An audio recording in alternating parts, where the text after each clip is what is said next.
At 7:56 on the morning of December the 7th, 1941, Japanese aircraft swooped down over Hawaii.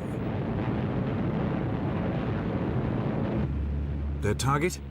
The US Pacific Fleet at anchor in its base at Pearl Harbor.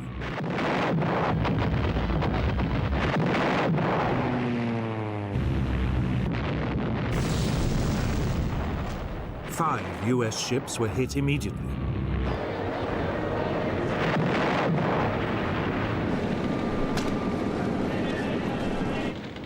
A few minutes later, more Japanese aircraft joined in.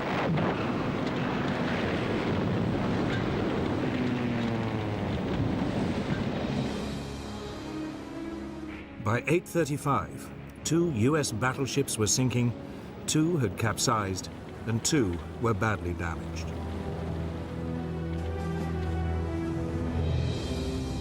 A 7th battleship, the Nevada, slipped her moorings and was heading out to sea when she too was caught and forced to beach.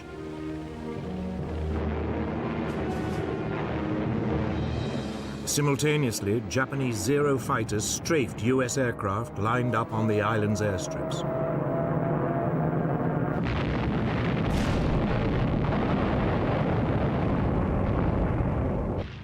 They also shot up nearby army barracks.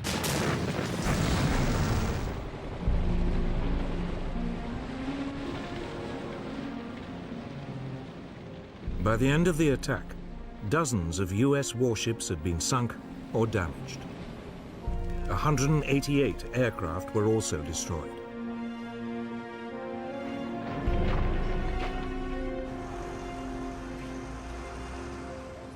The next day, US President Franklin Roosevelt declared war on Japan. Since the unprovoked and dastardly attack by Japan on Sunday, December 7th, 1941, a state of war has existed between the United States and the Japanese Empire.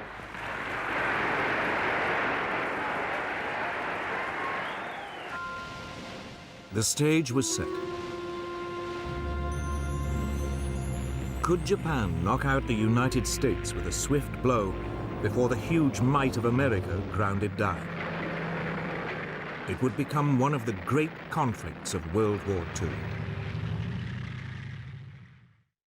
Fantasy, myths, ancient beginnings. Elevate your historical exploration to unparalleled heights with a History Hits subscription. Don't miss out on our latest releases, where classicist Natalie Haynes travels to Corfu to unravel the story of the Gorgon Medusa, one of the most iconic yet misconstrued figures of Greek mythology. Join Jasmine Elmer as she dives into something that people have been obsessed with throughout history: dragons. Where did they come from? What exactly is a dragon? Finally, Dan Snow explores the ancient history of the Isles of Scilly and discovers burial grounds built thousands of years ago. Discover hundreds of hours of award-winning documentaries and ad-free podcasts with History Hit.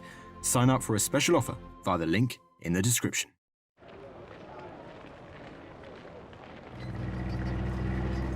Japan's first steps towards war had come in August 1940.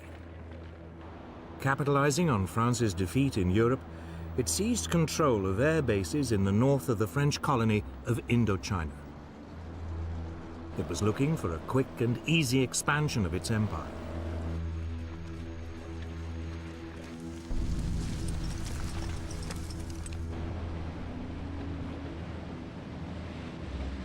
A year later, it issued an ultimatum demanding the use of all French air bases throughout Indochina. When the French hesitated, the Japanese invaded and seized control of the entire colony.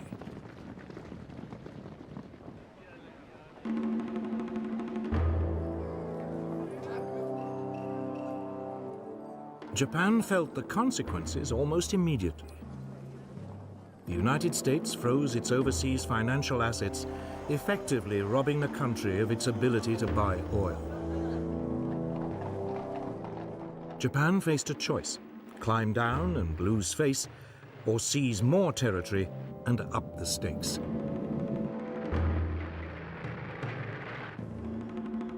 For a new Japanese government, under the aggressive General Hideki Tojo, there was no question about which course to take. Japanese army and navy commanders were told to prepare for a swift war to occupy all the far eastern territories controlled by Britain, France, the Netherlands, and the United States. The country was expecting a swift victory.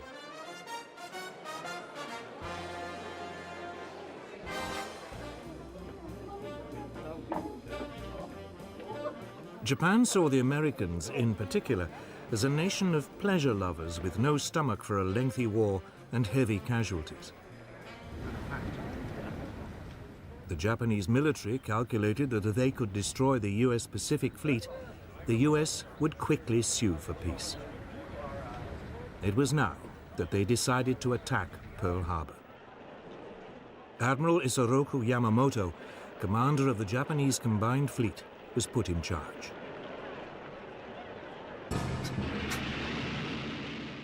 He had 10 battleships, 10 aircraft carriers, and the world's most advanced naval aircraft.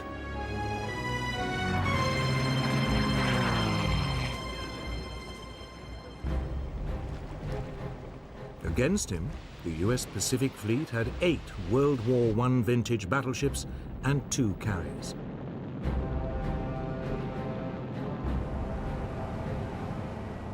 Yamamoto planned the attack with great care. He would hit the US fleet in Pearl Harbor on a Sunday, since, according to intelligence reports, it usually spent the weekends in port.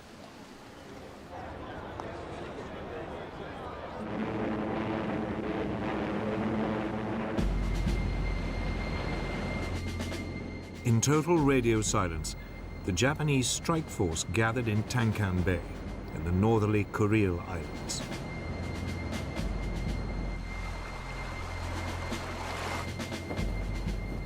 The fleet set sail on November the 26th, 1941.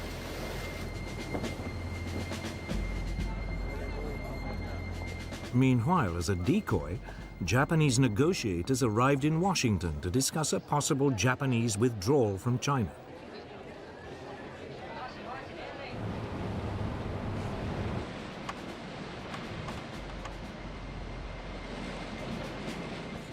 The Japanese fleet refueled after several days at sea. 3 days later, it was off Hawaii. The Americans were still blissfully unaware that anything was wrong.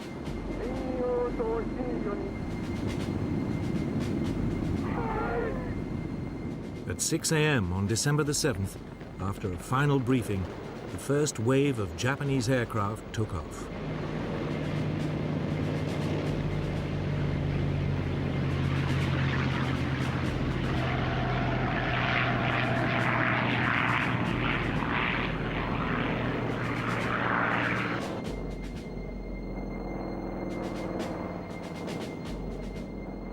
As the Japanese aircraft dived into the attack, US personnel was still just stirring on a fine Sunday morning.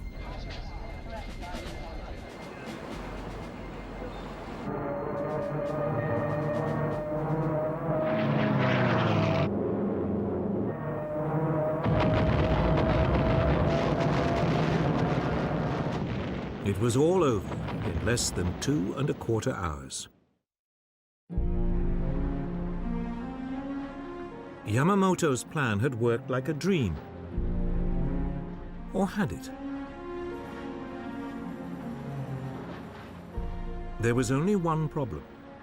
The US fleet's 2 aircraft carriers had not been in Pearl Harbor at the time and had escaped the attack.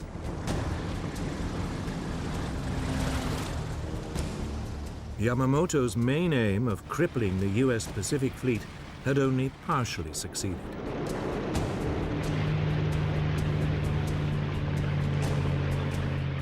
US naval air power in the region was still intact. But in the United States, there was shock and disbelief.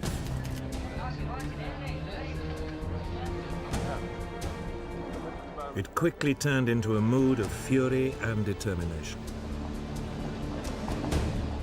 Angry mobs attacked the Japanese embassy. Japan had disturbed a sleeping giant.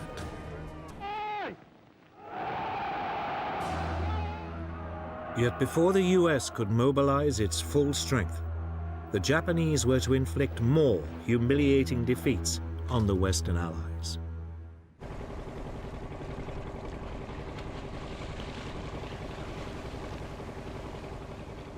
In December 1941, as America was licking its wounds after Pearl Harbor, Japan launched a series of attacks on Western colonies in Southeast Asia. It thought it had knocked out America. Now it moved against Britain and its colonies.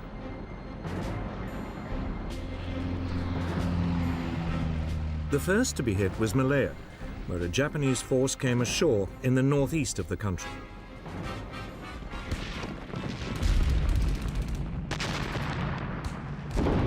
The plan was that it should make its way south down the east coast.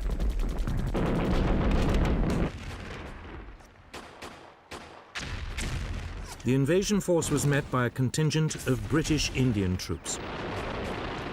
But after a day of fighting, they were brushed aside.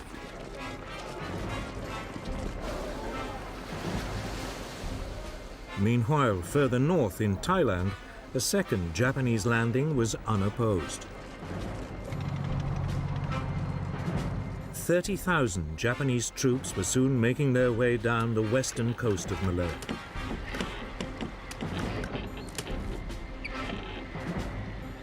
The target of the two groups, Singapore, the center of British military and political rule in the Far East.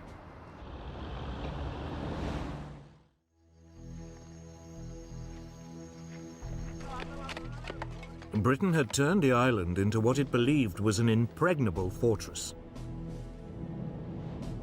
But all the guns pointed south, out to sea. The Japanese were approaching by land from the north.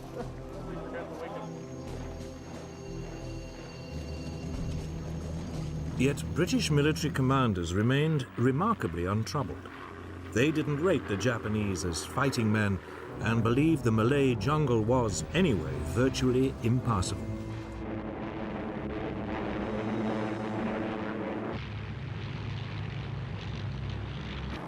But the Japanese had other ideas. To soften up Singapore, they attacked the city from the air.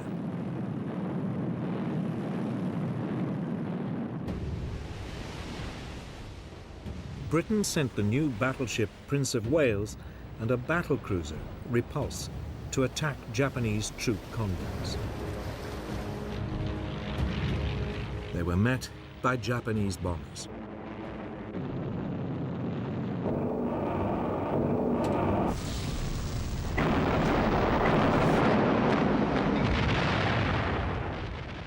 Both warships were sunk in less than 2 hours. Almost 1,000 of their crew were lost. It was the greatest British naval disaster of World War II. In an era of aircraft and aircraft carriers, it was now clear the battleship, for years the mainstay of the British Navy, had had its day.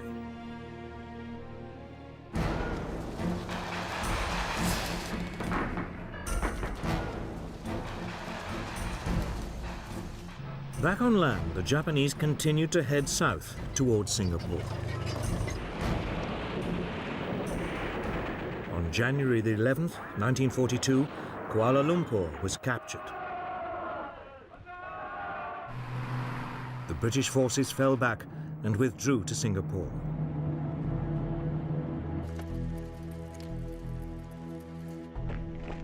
There were now about 100,000 British soldiers to defend it. They faced a force of only 30,000 Japanese.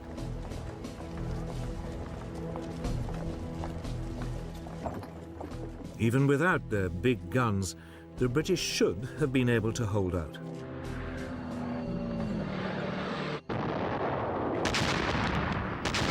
The Japanese launched an assault in early February. it was supported by more airstrikes.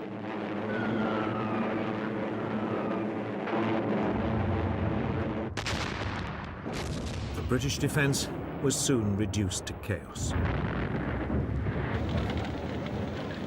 Civilian casualties began to escalate.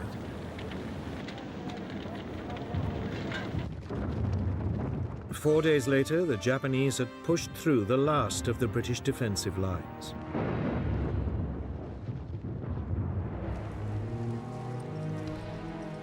The commander, General Arthur Percival, surrendered with over 90,000 men.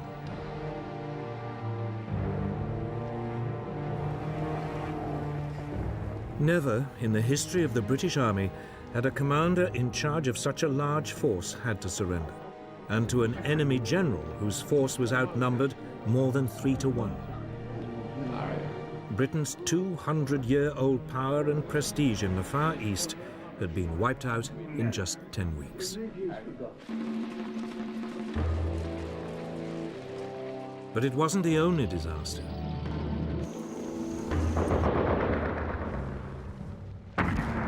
Elsewhere in Southeast Asia, the Japanese forces were equally triumphant. The British garrison in Hong Kong fought for 2 weeks before succumbing to a Japanese invasion.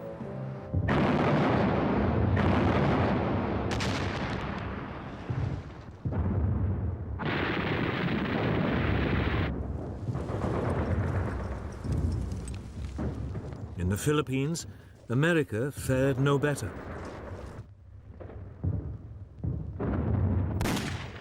Here, a preemptive bombing raid caught large numbers of US aircraft neatly lined up at Clark Field.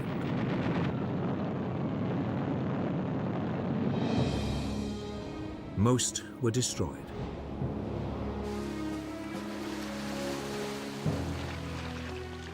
Two days later, with US air power virtually non-existent, Japanese troops began to land.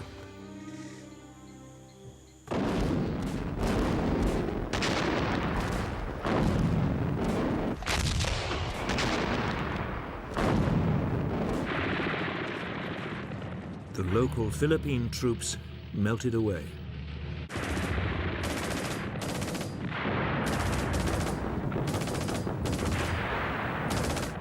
The Japanese advanced rapidly. 10 days later, Manila was captured.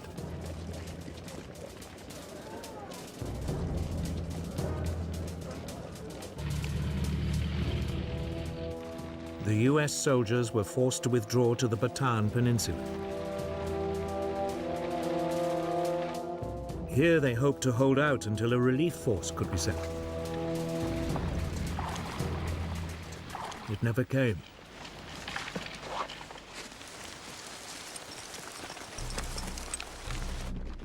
On April 3rd, 1942, Japanese troops launched a major assault on US positions. After 4 days' heavy fighting, they broke through.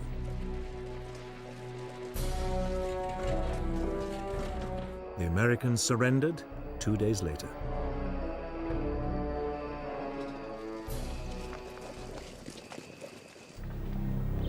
That left just one British colony in the region, Burma.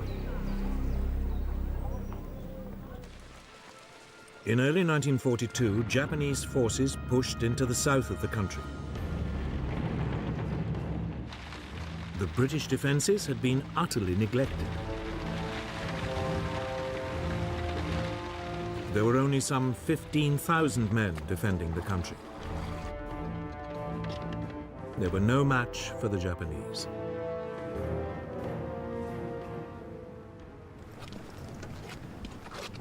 The Allied troops mounted a brief but doomed resistance.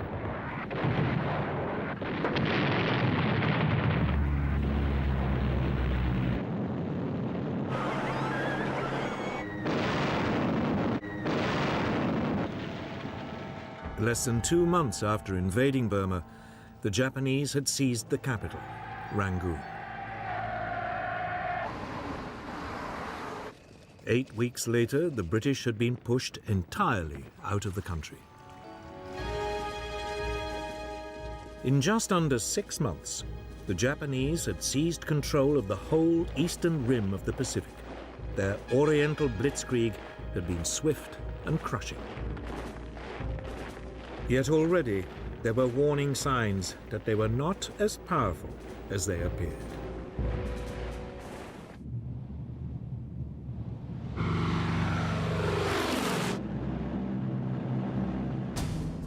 On April the 18th, 1942, 4 months after Pearl Harbor, America struck back at the Japanese.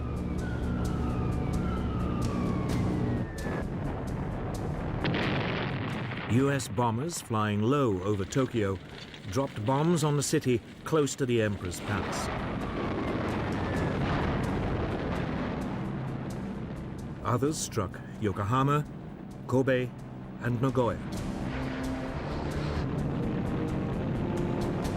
The raid, authorized by President Roosevelt himself, was daring in the extreme.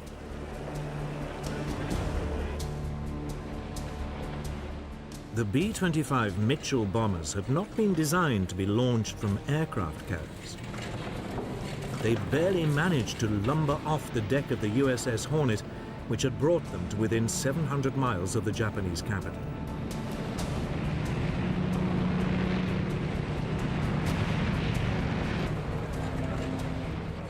But that didn't diminish their effectiveness in the air.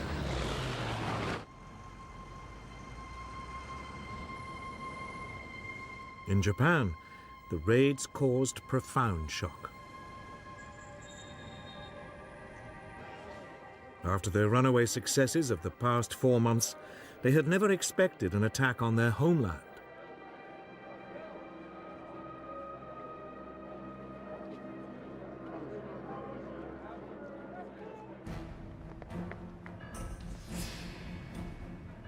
Japan's military planners now decided to extend the country's defenses. If they could seize additional strategic outposts in the Pacific, they could attack and destroy Allied forces before they even came close to the homeland.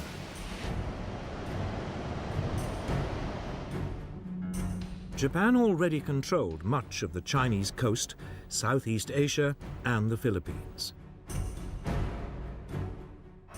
They had also seized the Dutch East Indies. Now they decided to strike south and attack Papua New Guinea and the Solomon Islands, and east to take the island of Midway in the middle of the Pacific. It would mean the homeland was surrounded by a string of fortified positions. Yet even as Japan was planning its move, its operations were severely compromised, though it only realized this after the war. The United States had broken its military and diplomatic codes.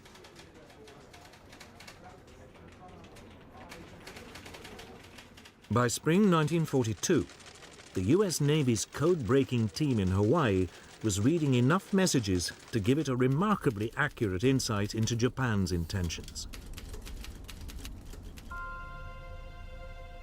So it was that the US Commander-in-Chief in the region, Admiral Chester Nimitz, learnt the details and timing of Japan's planned invasions of the Solomon Islands and Papua New Guinea. If successful, they would cut off Australia from her allies. A Japanese bombing raid on Darwin had already caused widespread fear of an invasion.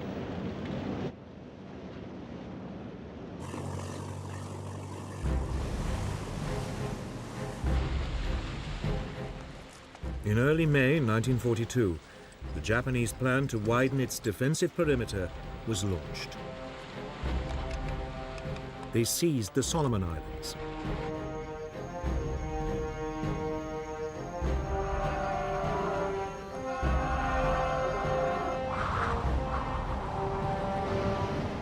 Two days later, the Japanese carrier force entered the Coral Sea in preparation for the main assault on Papua New Guinea.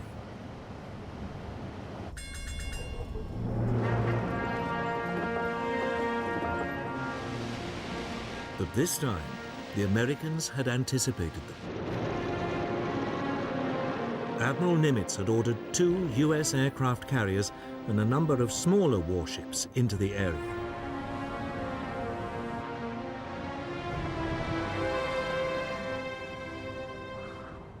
For 2 days, the rival fleets searched for each other.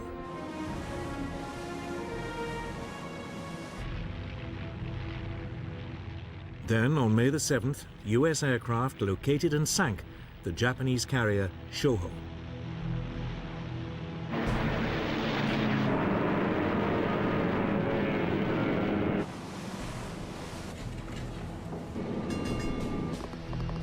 The Battle of the Coral Sea was underway.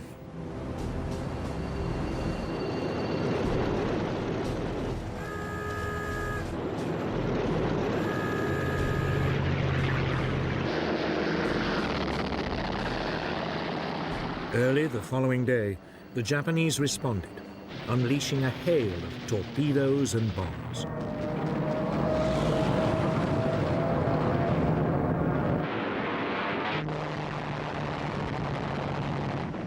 To begin with, the US aircraft carrier Yorktown managed to avoid the Japanese torpedoes.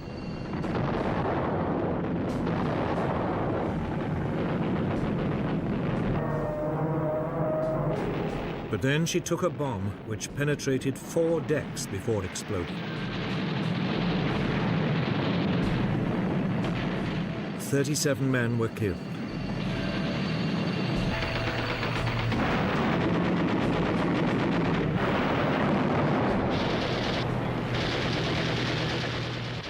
The larger and less maneuverable carrier, Lexington, was also hit by several bombs as well as 2 torpedoes.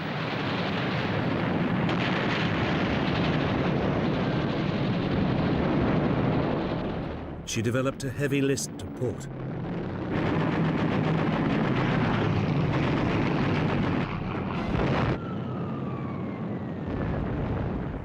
The Americans returned fire, attacking the Japanese carrier Shokaku.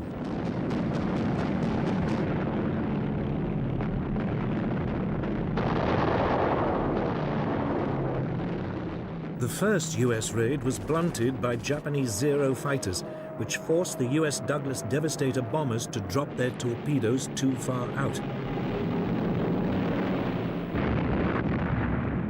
All the torpedoes missed.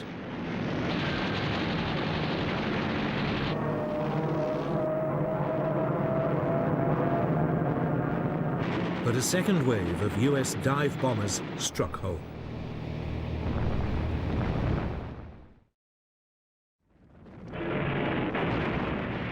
The Shokaku's deck was so badly damaged, she could no longer be used by aircraft.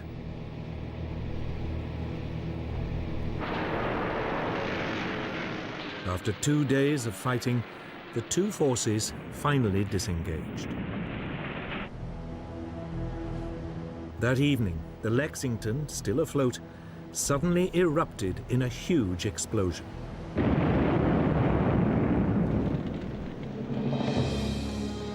There had been an undetected leak of aviation fuel that had caught fire.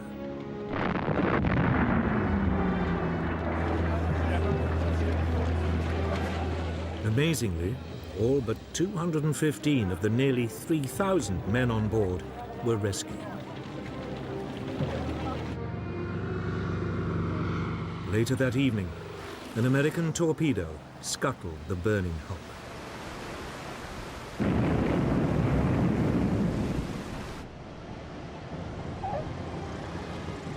The Battle of the Coral Sea was, on paper, a draw.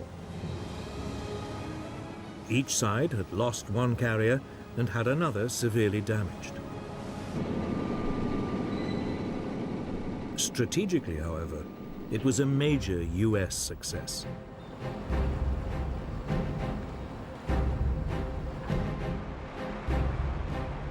It had prevented the Japanese from seizing more territory, and it had stopped them from isolating Australia.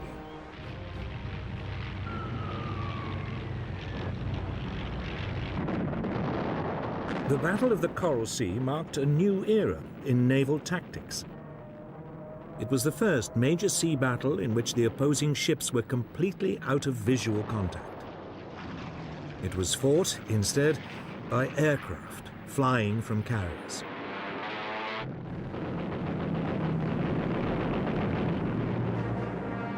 It would soon become clear which side had adapted to the new form of naval conflict more successfully.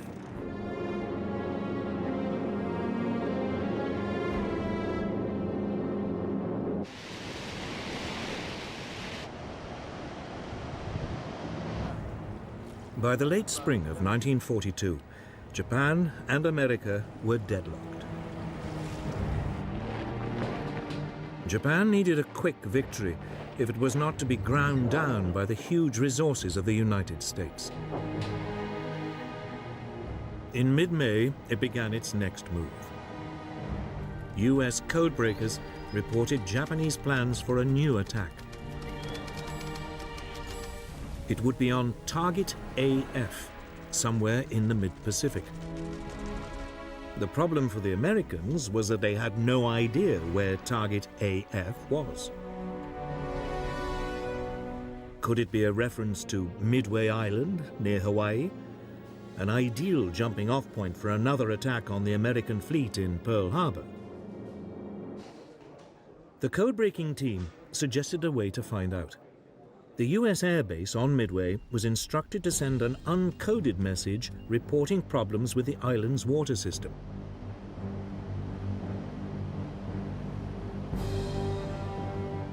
Almost immediately, the code breakers intercepted a Japanese signal that Target AF was having water supply problems. Admiral Chester Nimitz now knew exactly where the enemy would strike.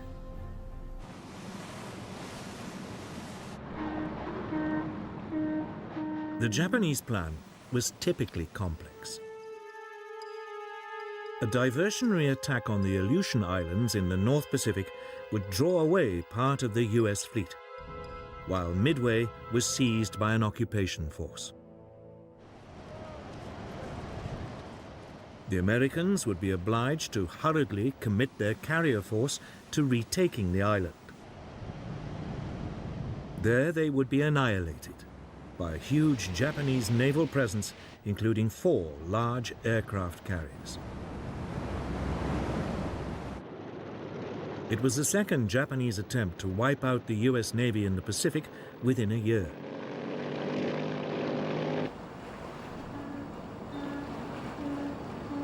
Forewarned, the American carriers left port and moved to a position where they could ambush the Japanese.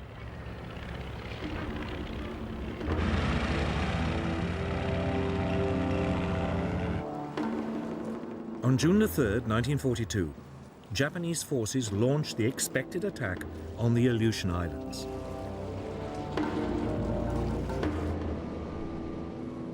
Nimitz didn't respond.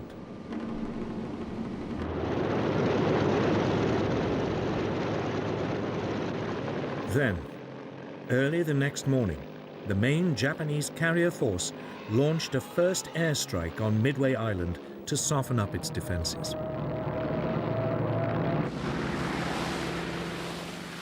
US warplanes from the island intercepted them. Most were outdated Brewster Buffaloes and were easily shot down by the more agile Japanese Zero fighters.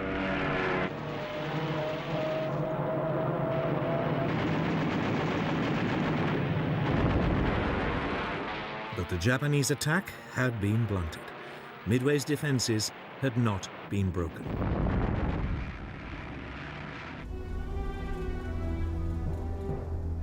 The Japanese commander, Admiral Chuiki Nagumo, faced a difficult decision.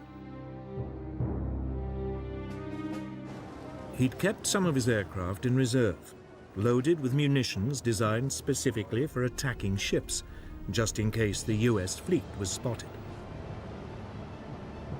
Should he now order this reserve to be stripped of its torpedoes and armor-piercing bombs and reloaded with high-explosive and fragmentation bombs for a second strike on Midway? It would leave him ill-equipped to take on the US Navy, but he calculated it was a risk worth taking. Then, just as the reloading was underway, he received unwelcome news. A US naval force had been spotted. Was this the US carrier force, or a smaller, less significant fleet of ships? Nagumo was in a dilemma. Should he continue with the second strike on Midway, or should he once again re-equip his bombers to take on the US vessels?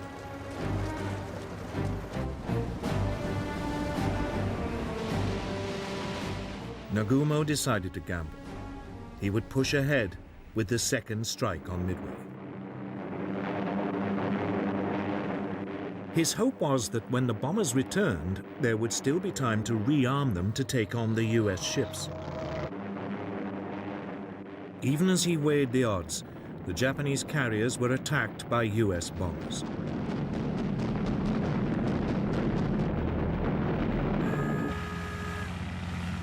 Every available Japanese Zero fighter was scrambled before the US bombers were repelled.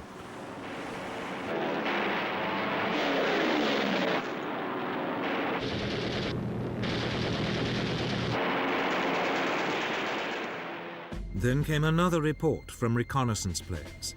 The US force did indeed contain aircraft carriers. Nagumo was, once again, on the spot. His aircraft were halfway through reloading, but the US carriers were a much more important target. He took a second gamble. He decided to change their weapons yet again to attack the US force. But while he did so, his ships would be sitting ducks. Almost immediately, they came under attack from low-flying US torpedo bombers. But they were old and slow and attacked without fighter support.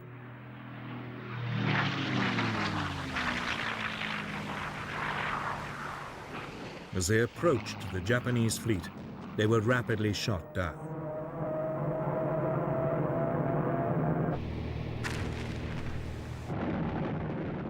For a brief period, it looked as though Nagumo's gamble had paid off.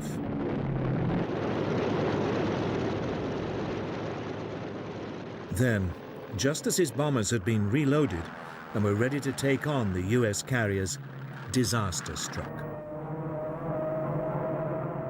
US dive bombers, approaching unseen at high altitude, hurtled down on his ships.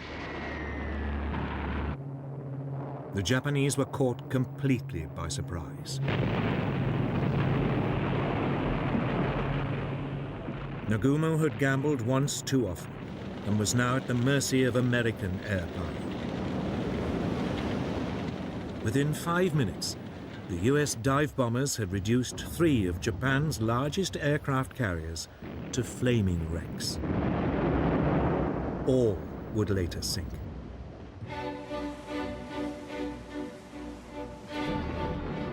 The fourth carrier, the Hiryu, had been masked by a rainstorm, and that afternoon mounted a desperate counterattack.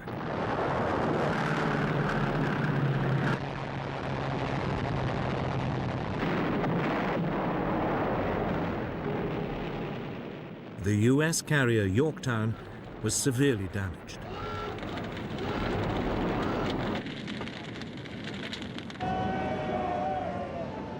It was torpedoed by a Japanese submarine several days later. But the Japanese fight back was short-lived. Late in the afternoon that day, the Hiryu was also hit and turned into a blazing pyre. In a matter of hours, Japan's mastery of the sea had been destroyed. The attack on Midway Island had achieved nothing. But it had cost Japan its finest carriers and 332 aircraft. well over 2,000 sailors had also died.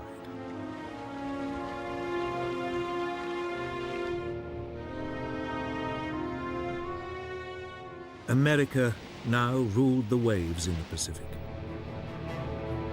Yet Japan was still undefeated on land and a powerful, threatening force in the air. In the coming months, it would try to maximize these advantages.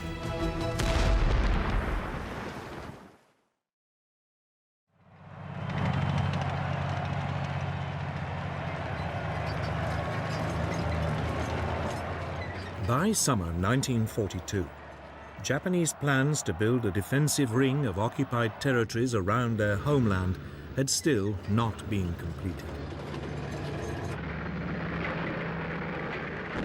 Heavy losses at sea had frustrated their attempts to grab Papua New Guinea and islands in the Central Pacific. Japanese planners now came up with a new plan. If they couldn't do it by sea, they'd do it by land. On July the 21st, a division-sized force of experienced jungle troops landed on the northern coast of Papua New Guinea. They immediately struck west to capture Port Moresby, the capital.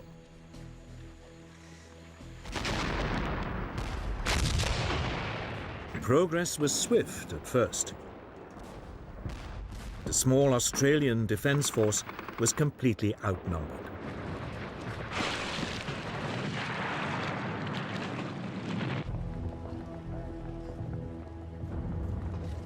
Within weeks, the Japanese had captured the main pass over the Owen Stanley Mountains.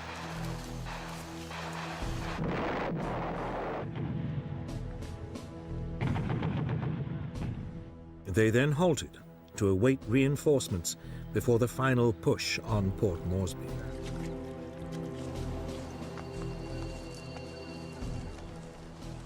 The Australians also mustered new forces.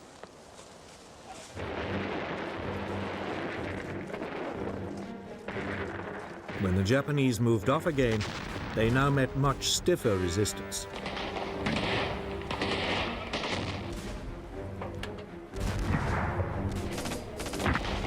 For the first time, Japanese troops were up against men who matched them for training, experience, and morale. The Australians stood their ground, and the Japanese were temporarily brought to a standstill.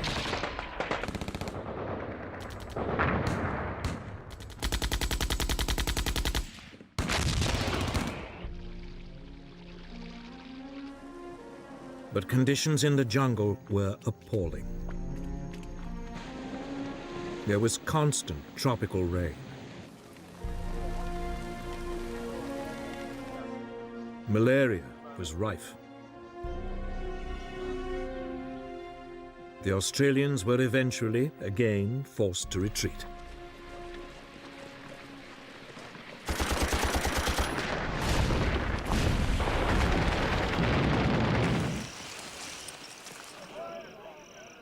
After 2 months of grim fighting, the Japanese were within 30 miles of Port Moresby. Then, finally, US reinforcements arrived.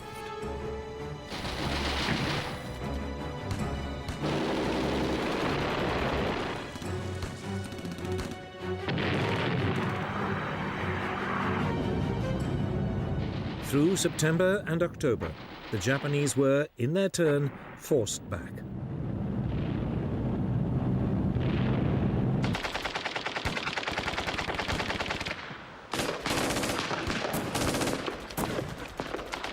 The Japanese made an heroic but suicidal stand.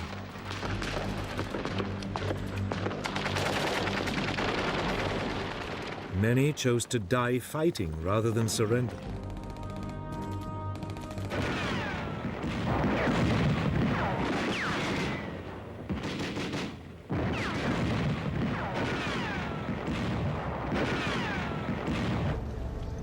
It took the Allies another 2 months before the Japanese were finally overwhelmed.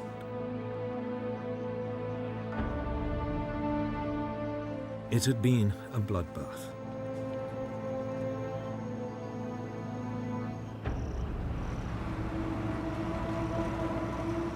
"15,000 Japanese troops had embarked on the operation. Only 3,000 got away.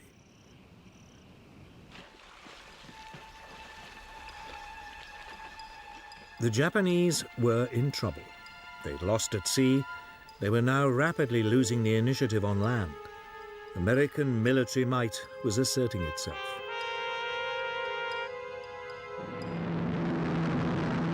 There was only one alternative left: air power.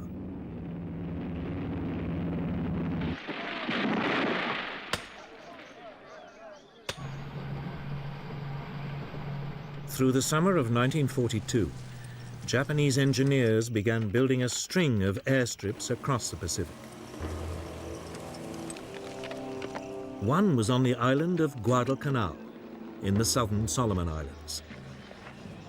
It was particularly well situated to threaten US convoys heading for Australia. It would become the focus of an epic battle.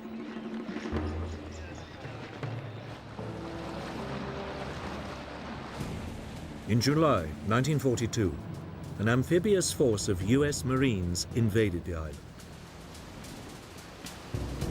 They landed without resistance.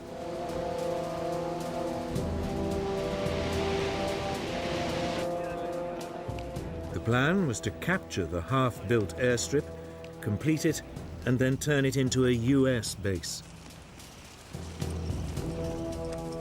But the Japanese were not ready to give up.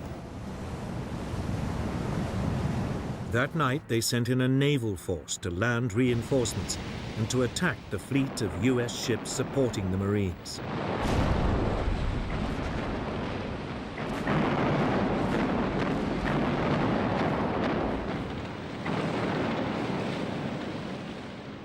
In a dazzling display of night fighting, the Japanese cruisers sank 4 Allied warships and drove the rest out to sea.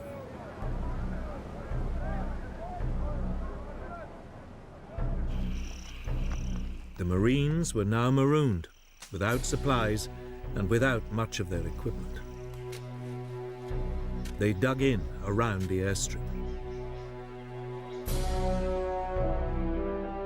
Despite constant bombardment, using construction machinery left behind by the Japanese, they pushed ahead with the completion of the airfield.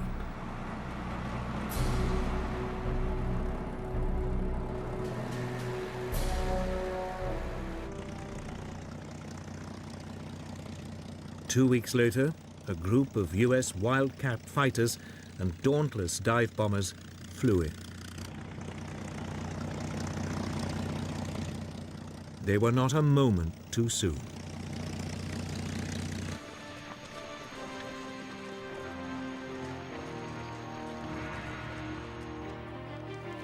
The next day, newly arrived Japanese troops launched a series of suicidal attacks on the airstrip.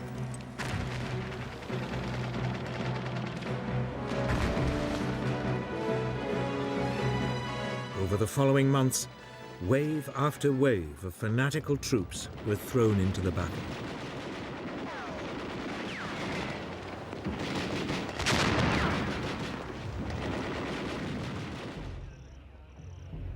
By the winter of 1942, the two sides had fought themselves to a standstill, both now dug in to defensive positions.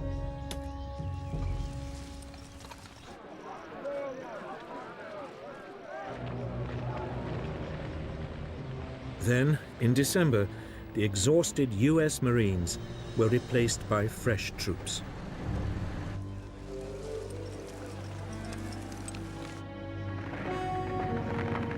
US soldiers now began a new push on the increasingly isolated pockets of Japanese resistance.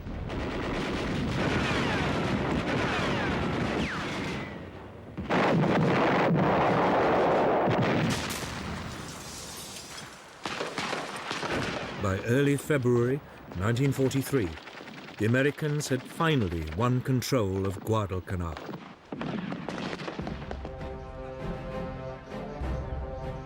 They had now beaten the Japanese at sea and on land. They had even denied them access to the air. The Oriental Blitzkrieg had failed. The Japanese Empire now faced a foe that was still growing in strength at a rate it could never hope to match. It was the beginning of a fundamental shift in the course of the war.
As World War II got underway, both the Allies and the Germans were looking for the knockout blow, the new weapon that would decisively defeat the enemy.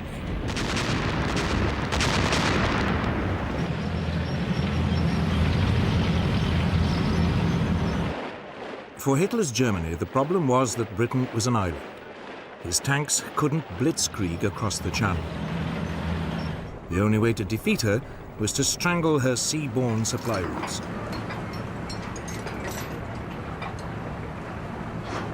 That meant warships, and above all, submarines.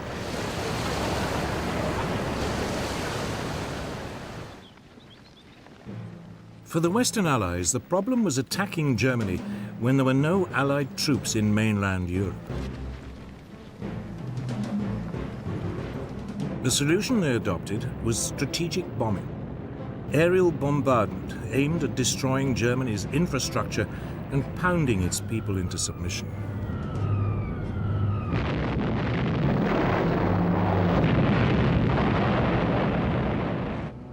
The two sides had adopted two very different tactics, but with one aim: to save their troops and to bring the war to an end as quickly as possible.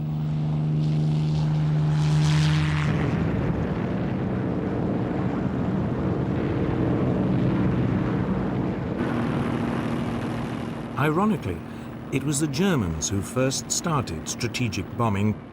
In August 1940, Luftwaffe bombers accidentally hit London. The RAF retaliated by bombing Berlin.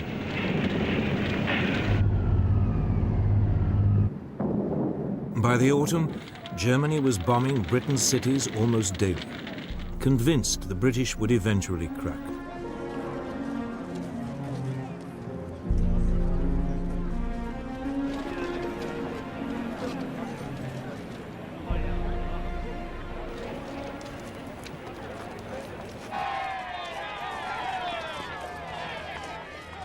But the Blitz, as it was called, never showed any sign of forcing the British to surrender. And by the summer of 1941, it was dying away as the Luftwaffe turned its attention to the war in Russia.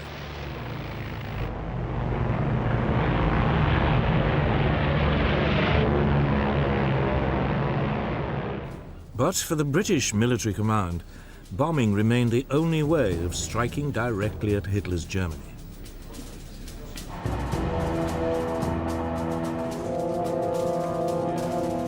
Moreover, by early 1941, the RAF was starting to receive a new generation of bigger, more powerful, four-engined bombers. These could carry loads of up to 18,000 pounds of bombs, 4 times the capacity of earlier aircraft. The first of these was the Short Stirling.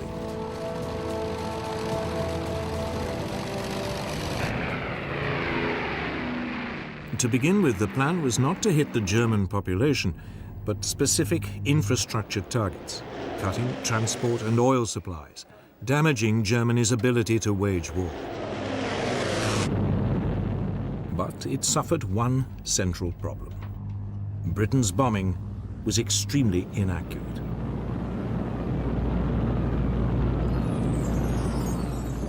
In August 1941, a secret British report showed that over the crucial German Ruhr industrial area, only 10% of British bombers were getting their bombs within 5 miles of their target.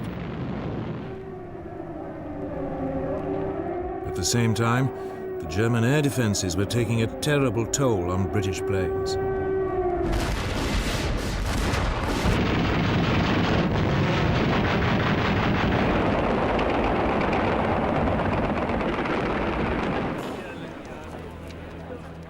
By late 1941, up to 10% of the bombers on any raid were being shot down. A loss rate which couldn't be sustained.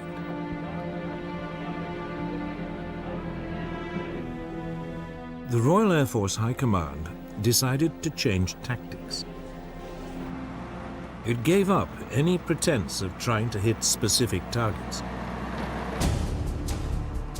Instead, Bomber Command was instructed to undertake what it called area bombing, a euphemism for what is known today as carpet bombing.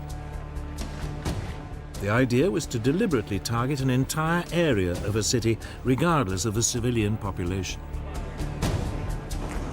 In the chilling words of the British Air Ministry, it would destroy the morale of the civilian population and, in particular, of industrial workers.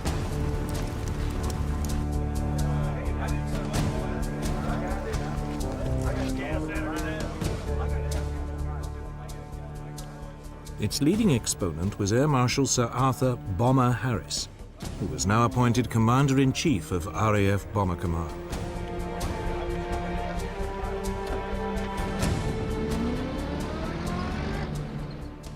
There are a lot of people who say that bombing can never win a war.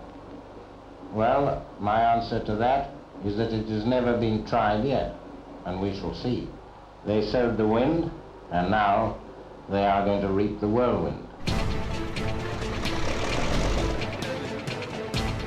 In spring 1942, Harris launched what was, in effect, a huge public relations stunt for what he preferred to call strategic bombing.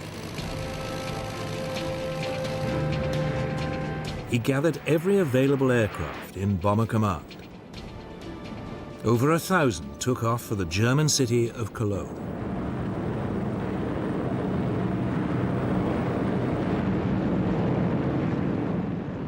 The city's defenses were overwhelmed. 600 acres were destroyed.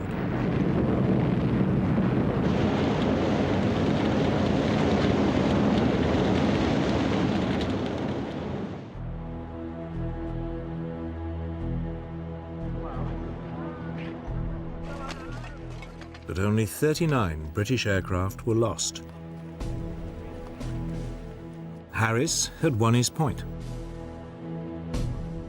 He now had the full support of the British Prime Minister, Winston Churchill.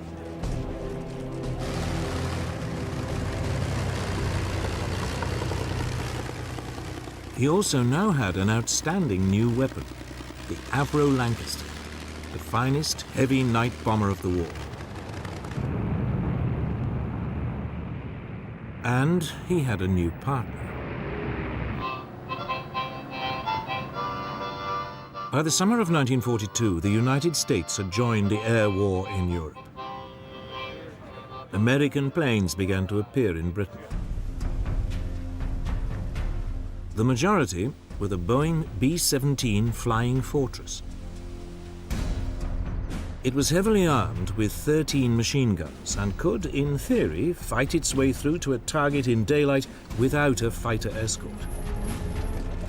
it was also equipped with a new bomb sight that would supposedly allow it to drop its bombs with almost unerring precision.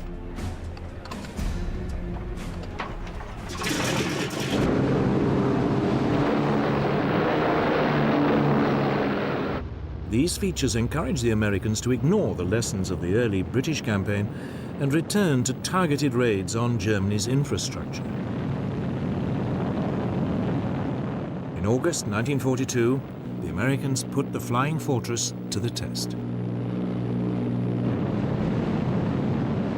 12 of them attacked marshalling yards near Rouen in France.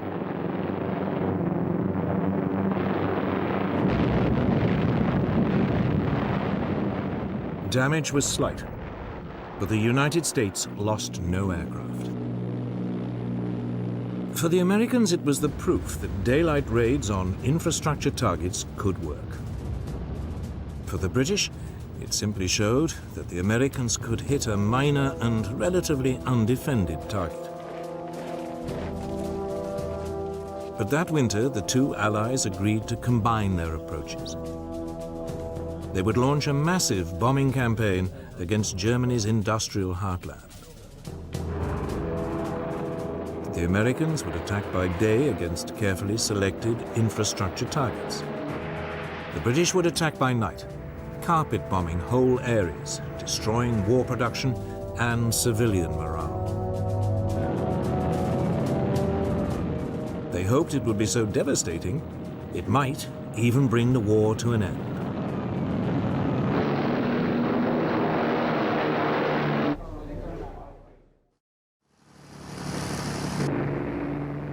In March 1943, British planes took off for the German industrial city of Essen.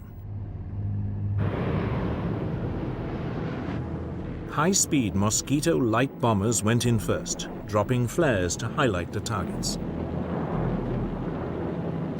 Then a force of nearly 450 Lancaster bombers swept over the city, dropping their loads.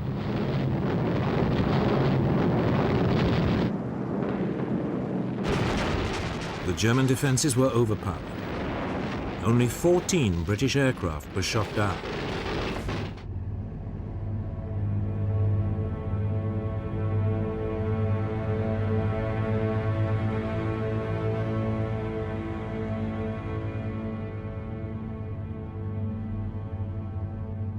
The Essen raid was followed by wave after wave of similar attacks on industrial towns in the Ruhr.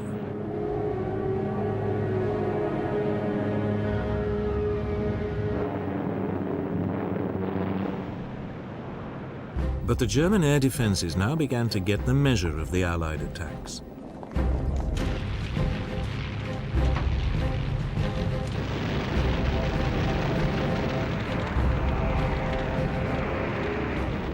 Britain's losses climbed to 1 in 10.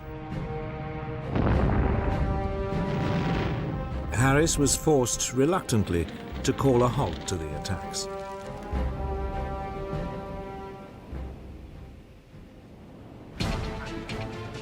But then he was informed about a new Allied invention. Codenamed Window, it consisted of clouds of aluminium foil strips dropped from an aircraft. As the foil fell, it jammed any radar system. It promised to cripple the German air defenses.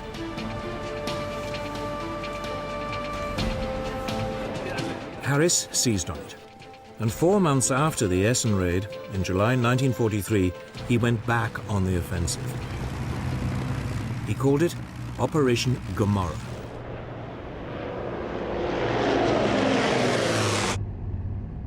The target this time was the industrial port of Hamburg.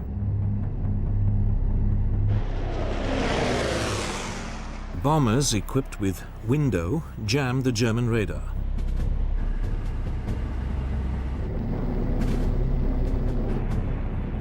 Other aircraft dropped incendiary bombs.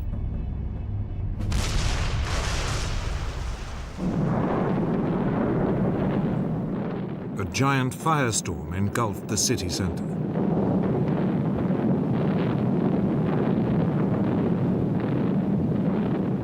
"40,000 people died, and 500,000 were made homeless.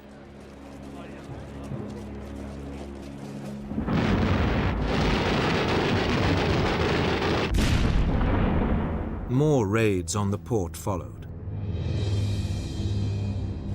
It was an enormous shock to the German people.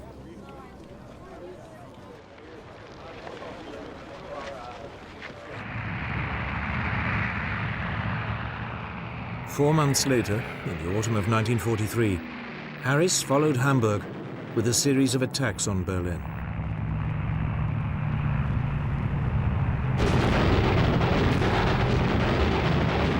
But by now the Germans were learning to overcome the effect of window, and by spring 1944, British losses were back at nearly 1 plane in 10. Worse, there was no sign German civilian morale was cracking. Harris's carpet bombing campaign was just not working. But neither was the American alternative of targeting infrastructure.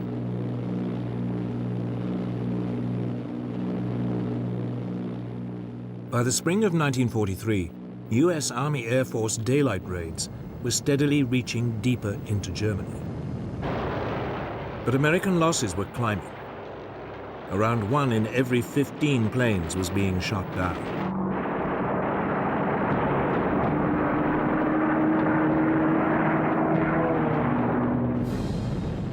Yet undaunted, the American command now launched an attack on factories in the German towns of Regensburg and Schweinfurt.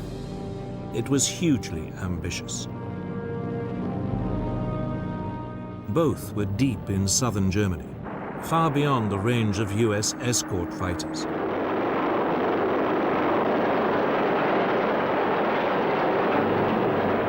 It was a disaster.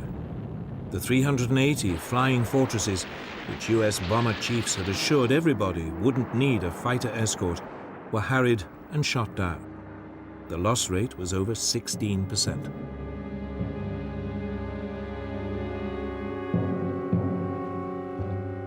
The US was forced to suspend its bombing campaign. The war in the air had reached stalemate, and there was still no sign of it helping to usher in a victory.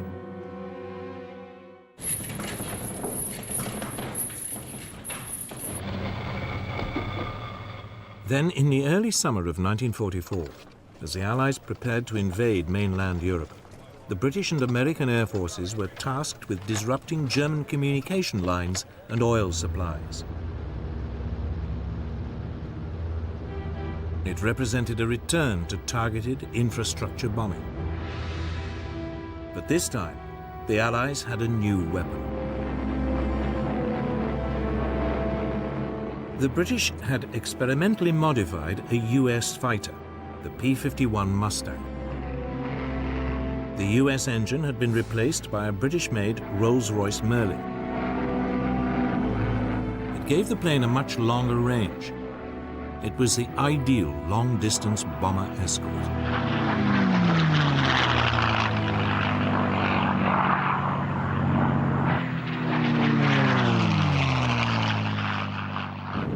The Allied bombers hit bridges and roads leading to the German front in France with almost surgical precision. Oil supplies to the German military were drastically reduced.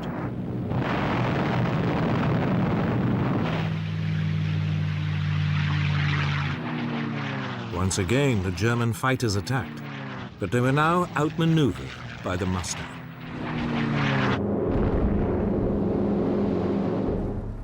Much of the German Air Force, now running low on fuel, was grounded. The campaign of targeted bombing on Germany's infrastructure may not have been the knockout blow the Allies hoped for, but it was finally paying dividends. But one man was not impressed. Bomber Harris was still obsessed with the idea that ever more devastating carpet bombing attacks would stop Germany in her tracks once and for all. So it was that in late 1944, Britain returned to carpet bombing. German city after city was hit and devastated.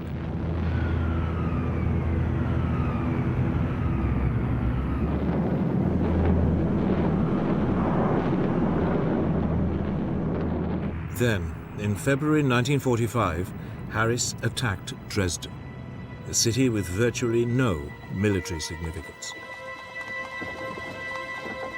The city's civilian population had been inflated by refugees fleeing bombing raids elsewhere. Yet Harris seems to have had no regard for civilian life.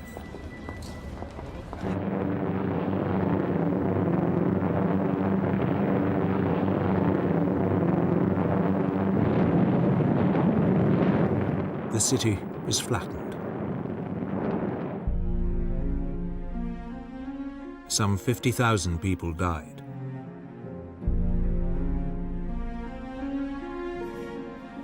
It was a raid too far. Finally, questions began to be asked about the morality, let alone the efficacy, of carpet bombing. Whatever it had achieved, it had been done at an horrendous cost of civilian and military lives. Critically, it had failed to break German morale, yet 60% of RAF crews had died before they had completed 30 missions.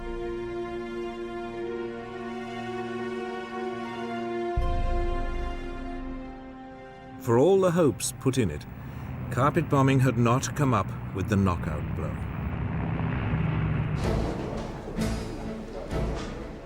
The Germans, meanwhile, had put their faith in an altogether different technology to give them the knockout blow they needed to win the war.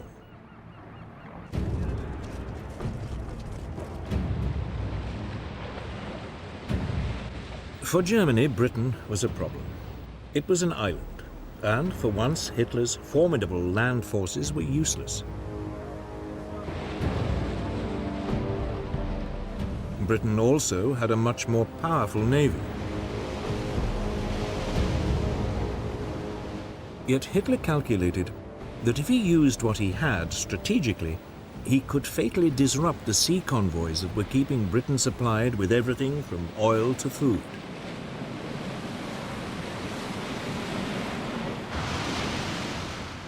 In the first 18 months of the war, German raiders sank more than 130 British merchant vessels.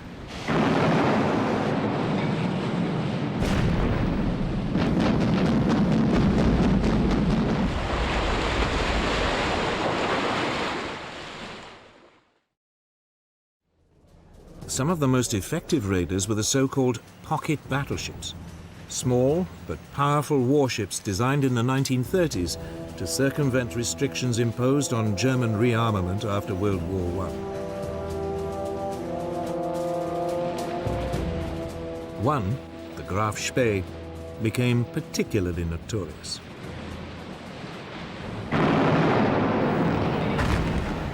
In a matter of weeks, she sank 9 Allied merchant ships in the South Atlantic before being cornered off the River Plate in South America and Scotland.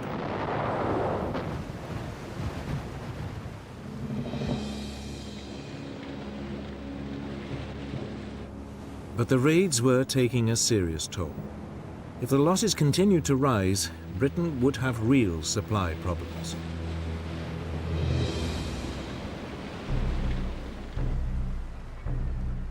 Then, in early spring 1941, Germany's first and only 2 full-sized battleships completed their sea trials.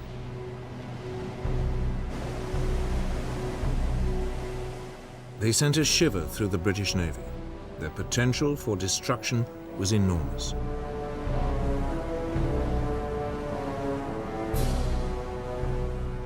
First into action was the Bismarck.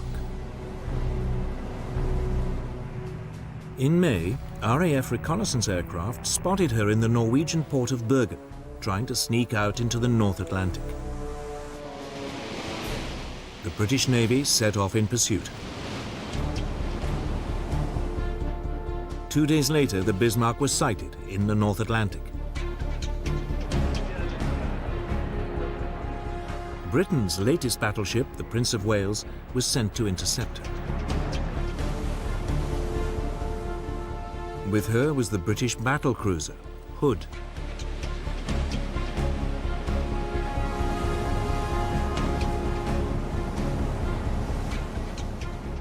Early on May the 24th, 1941, the two forces met. It was the first time the two sides' battleships had squared up to each other.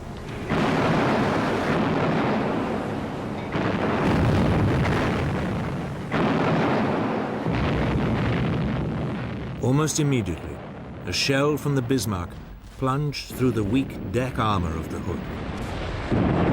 It penetrated one of the aft magazines. There was a huge explosion. Only 3 of the hood's 1,200 crew survived. The Prince of Wales, now outnumbered, retreated. It was round 1 to the Bismarck. 2 days later, Bismarck was spotted again, this time far to the south, several hundred miles off the coast of France. British Swordfish torpedo bombers swooped in.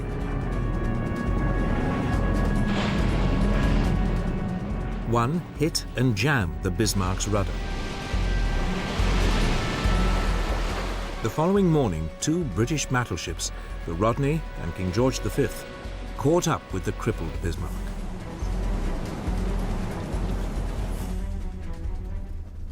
They started pouring heavy caliber shells onto the hapless German ship.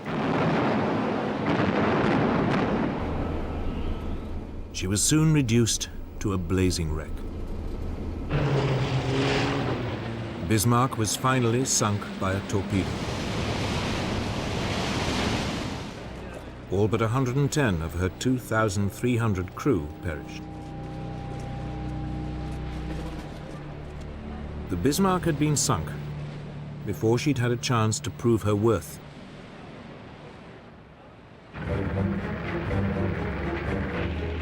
Then, in June 1941, Hitler invaded the Soviet Union. The war at sea entered a new phase.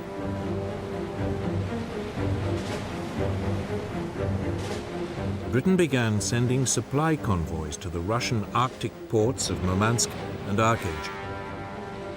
Immediately, the German Navy prepared to cut them off.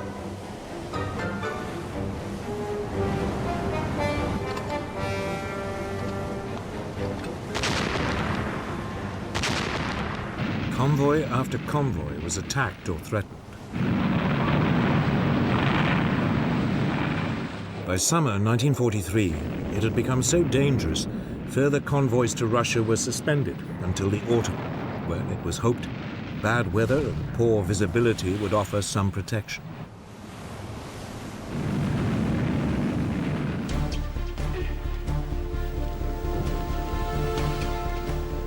While the convoys were suspended, Britain turned its attention to one of the biggest threats it faced, the Bismarck's sister ship, Tirpitz. She'd spent months hiding in the Norwegian fjords, waiting for the moment to pounce. All the while, the British Navy had been keeping her under close watch, determined to eliminate Germany's last battleship.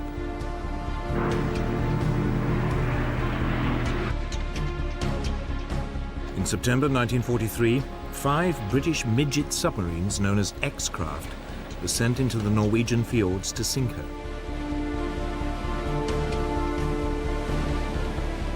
The attack caused only minor damage, and by the following spring, the Tirpitz was once again ready to menace the Arctic convoys.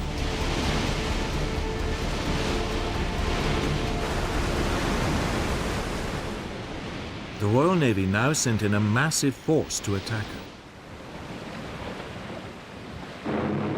It included 6 aircraft carriers.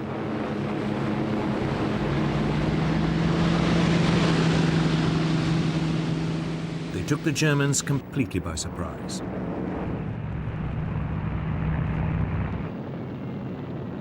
British dive bombers attacked Tirpitz.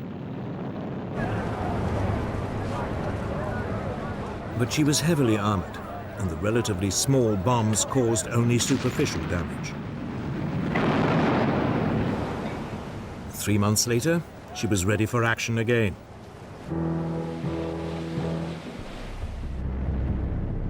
she was soon spotted in another Norwegian fjord. Lancaster bombers carrying massive 5-ton tall-boy bombs were sent in to sink her once and for all. Tirpitz put up a smokescreen, which partially obscured her. Nevertheless, several bombs struck her bow, causing severe damage.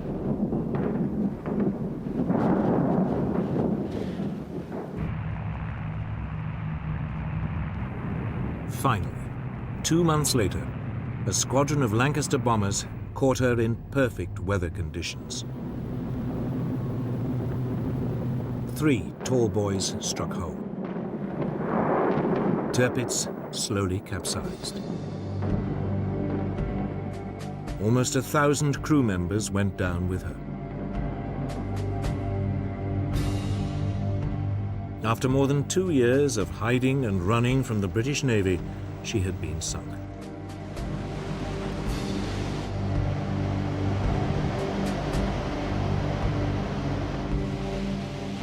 Germany's battleships had promised much, but against the overwhelming might of the British Navy, they'd never had a chance to prove their worth.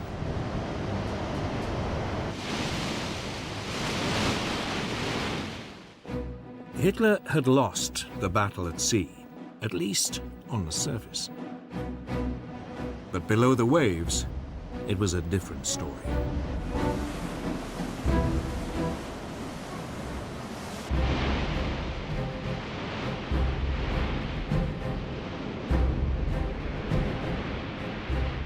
Germany's military planners had long expected that the country's U-boat fleet would play a key role in cutting Britain's supply lines.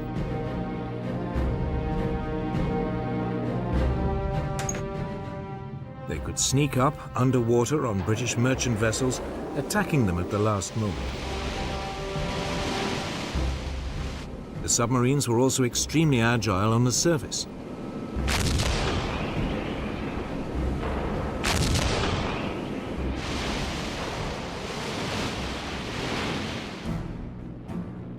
To combat the threat, Britain's merchant fleet was corralled into convoys for protection. But there was a serious shortage of anti-submarine ships to escort them. Many ships sailed without protection. Yet Britain's naval command remained remarkably complacent. They believed they had the weapons and the technology to contain the U-boat threat. It was soon proved wrong.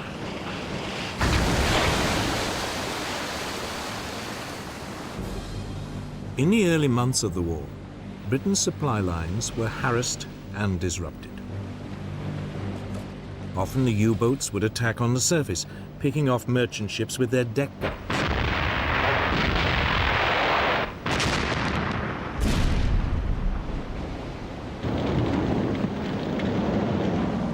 In response, the Royal Navy sent aircraft carriers equipped with submarine hunting aircraft to patrol the sea lanes used by the convoys. But they had only limited effect.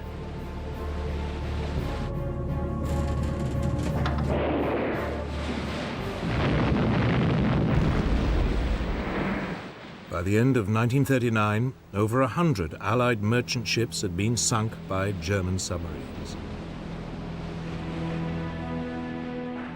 If losses continued at this rate, Britain would face disaster.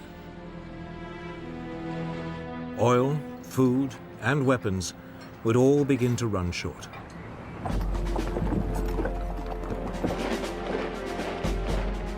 Then things got even more difficult. Germany overran France. Suddenly, the German Navy, which until now had been largely bottled up in the North Sea, had access to France's Atlantic seaboard. They now had a base to attack Britain's Atlantic convoys. France's Atlantic ports filled with newly built German U-boats, particularly the Type 7C ocean-going vessel. Admiral Karl Dönitz, head of the German U-boat service, now organized his submarines into what he called wolf packs. A group would be lined up across a likely convoy route. As soon as one U-boat spotted a convoy, it called in the rest to attack.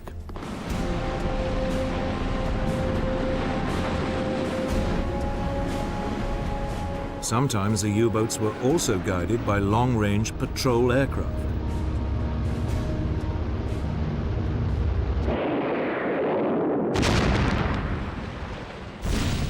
By the end of October 1940, up to 40% of Allied merchant shipping per convoy was being sunk. Britain's supplies were under threat.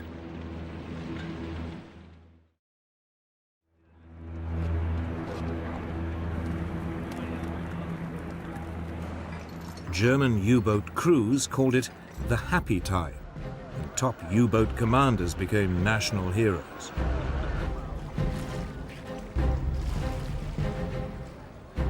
Britain was paying dearly for its lack of preparation.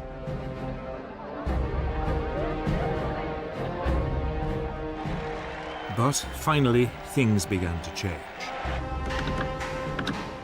A crash-building program of anti-submarine escort vessels was producing results.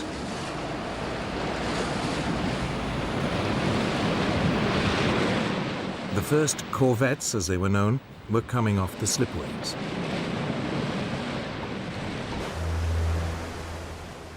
For the first time, Britain could set up permanent groups of warships to escort the supply convoys. But their effectiveness was limited by the fact that their top speed was 15 knots, 2 knots slower than the surface speed of a U-boat.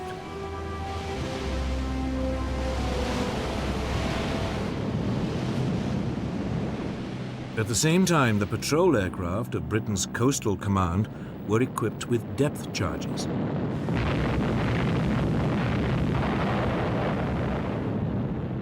They lacked the range to cover the mid-Atlantic, but U-boats on the surface near their bases could be harried and forced to submerge.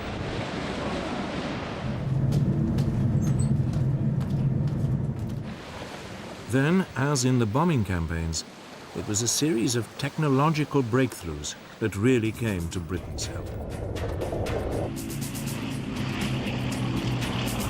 In early 1940, a new type of radar, known as centimetric radar, was developed. It was smaller than existing systems, and for the first time could be fitted to escort ships and aircraft.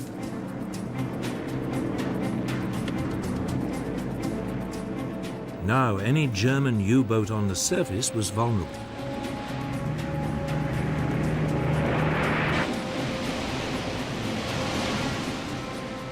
Some months later, there was a second technological breakthrough.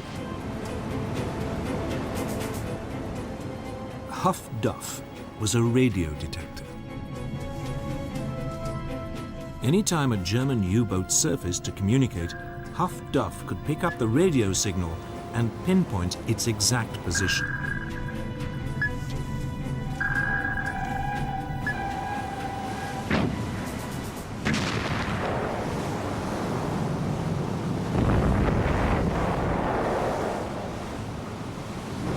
Steadily, during the spring of 1941, Britain began to contain the U-boat threat.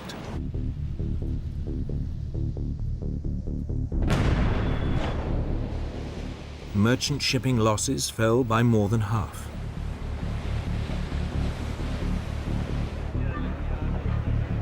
In early March, Günther Prien, one of Germany's top U-boat commanders, failed to return from a patrol.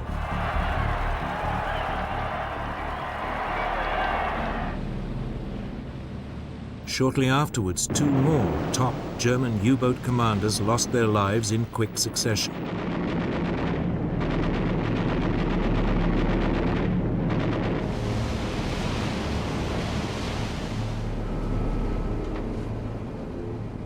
Then Germany suffered a major disaster that would reverberate through the rest of the war.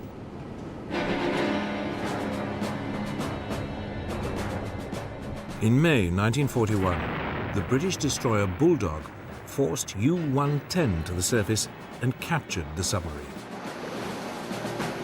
On board was an Enigma machine used for encoding German signals.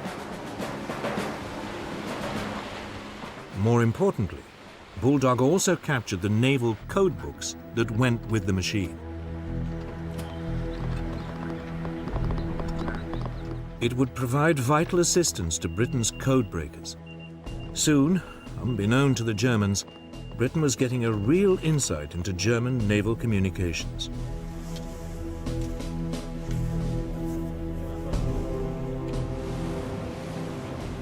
For the Royal Navy, it meant convoys could now be routed away from the U-boat wolfpacks.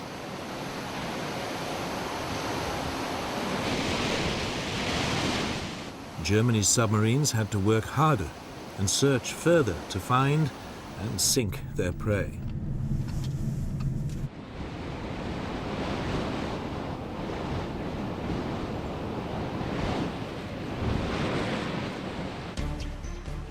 Yet, despite the Allied gains, by the winter of 1941, a German war machine was producing ever greater numbers of U-boats.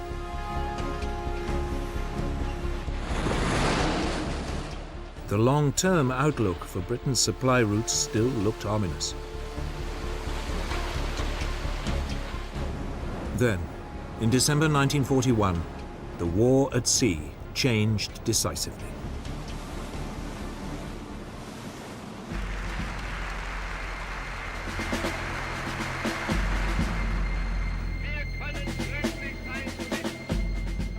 In December 1941, Hitler declared war on the United States. Almost immediately, Admiral Dönitz, head of the German U-boat service, sent submarines to attack US merchant shipping along the American seaboard.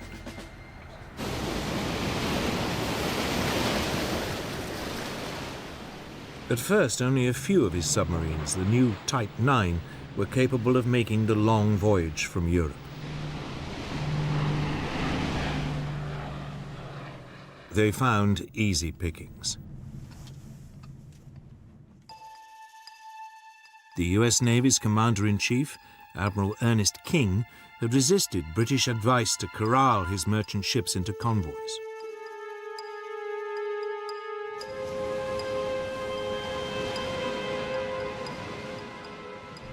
Over a 3-month period, more than 400 US merchant ships were sunk or destroyed.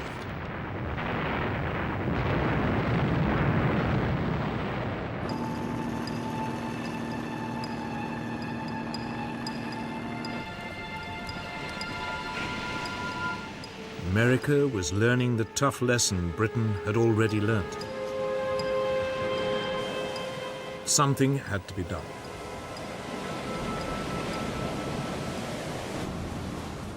King now changed his mind, and by May 1942, the United States had introduced a limited system of convoys.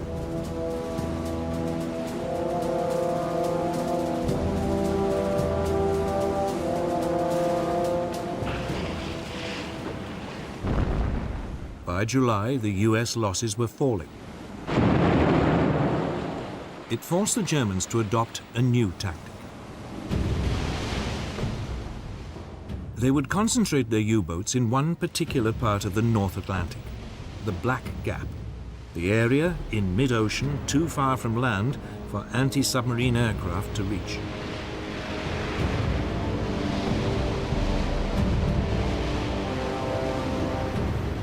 Often a convoy would be hit by more than 15 submarines coming at it in waves.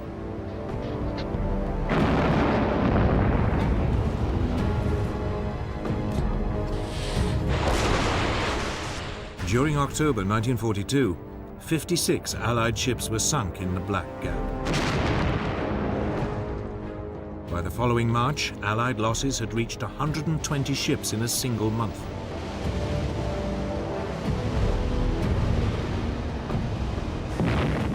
During the same month, the Germans lost only 12 U-boats. Hitler's tactic of disrupting Britain's supply lines so severely the country would collapse seemed a real possibility. It looked as though his U-boats might win him the war.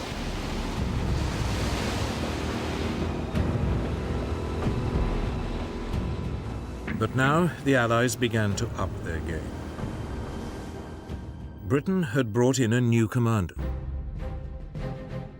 Admiral Max Houghton was former head of the Royal Navy's submarine fleet. His first move was to set up permanent groups of destroyers and frigates that would provide additional support to convoys, rushing in as soon as an enemy wolf pack was spotted. Equally importantly, a string of yet more technological developments came on stream. The Hedgehog was an anti-submarine mortar that fired 24 bombs.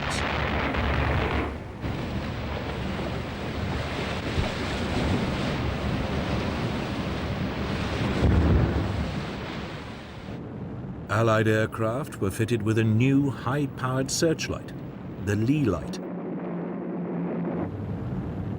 As an aircraft swooped in, it could be turned on at the last moment, catching a submarine by surprise on the surface.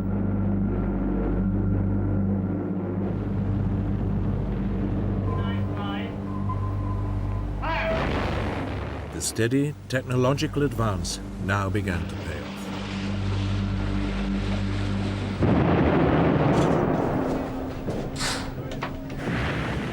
The German U-boat losses increased. The German commander, Admiral Dönitz, struggled to regain the initiative. In April, he ordered an all-out U-boat attack on convoy ONS-5, a convoy of 43 merchant ships traveling from Liverpool to Canada. It was designed to be a demonstration of German naval force. 40 U-boats descended on the convoy.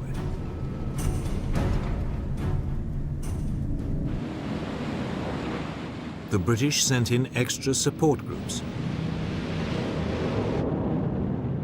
Anti-submarine aircraft flew from Canada.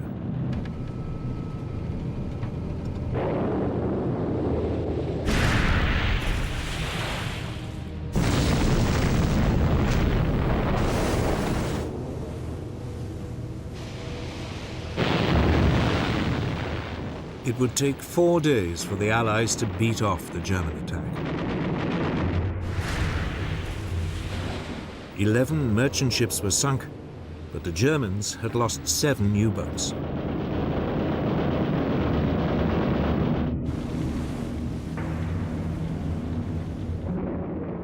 Two weeks later, Dönitz tried again, attacking a second convoy.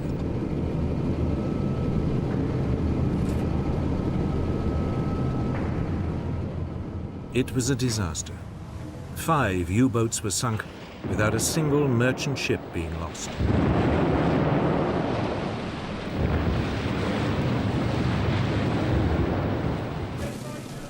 During May 1943, a quarter of all Germany's operational U-boats was sunk.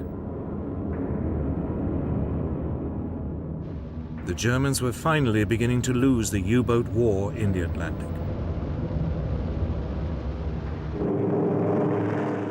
So the Allies now took the battle to the Germans. A new long-range version of the US B-24 Liberator bomber was introduced. It could now reach the German U-boats in the Black Gap. Germany's submarine designers tried to respond with innovations of their own. U-boats were fitted with radar detectors and anti-aircraft guns. Some were also fitted with the Dutch-designed schnorkel, an air inlet that meant that submarines could spend longer underwater, hidden from Allied radar.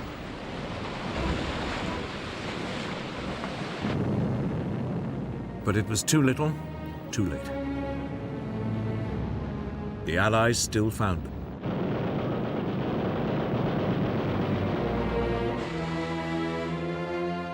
Hitler's U-boats were now pinned down in port.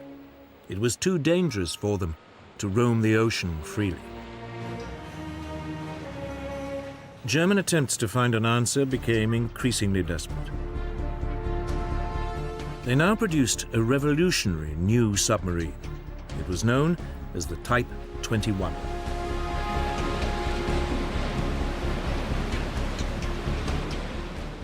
It was electric-powered and capable of 17 knots while submerged, over twice the speed of a traditional submarine and fast enough to outrun most surface vessels. But again, it was too late. Only one ever became operational, and it never made contact with the enemy. By the end of 1943, the Allies dominated the Atlantic. It was a turning point in the war. Hitler's U-boat campaign had taken a terrible toll on both sides. The Germans lost nearly 800 submarines. 75% of the U-boat crews perished. On the Allied side, some 32,000 sailors died.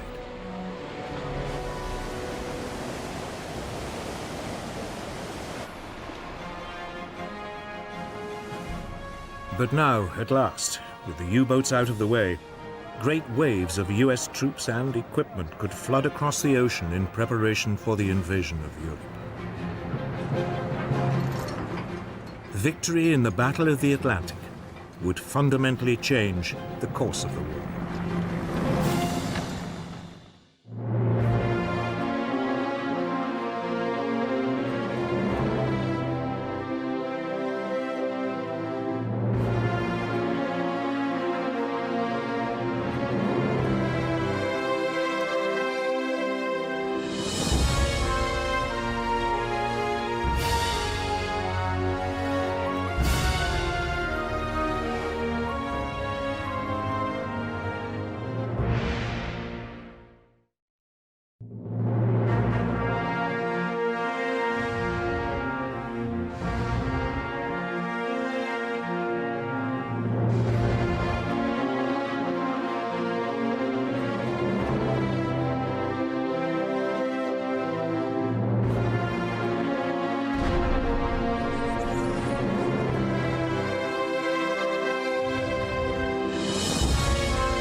By early 1943, the Japanese Empire was at its height.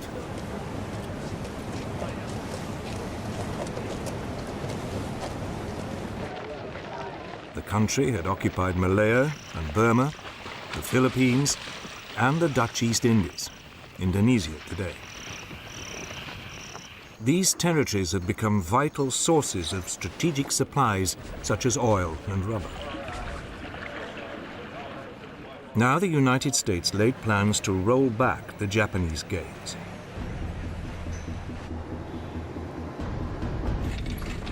The aim was to cut the country's supply lines by seizing the occupied territories. Japan could then be gradually strangled to death.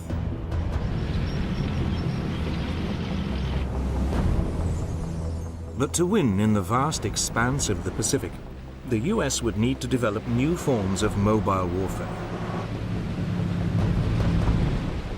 They would be based on amphibious landings supported by aircraft flying from carriers.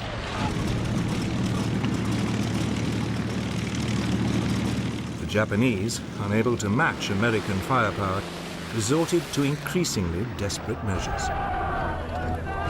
The country fell back on ancient notions of military honor to create suicide units.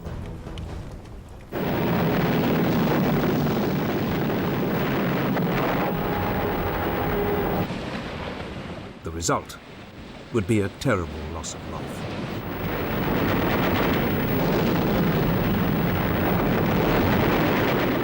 This would be a decisive phase in the war in the Pacific and would mark the end of Japan's dreams of empire.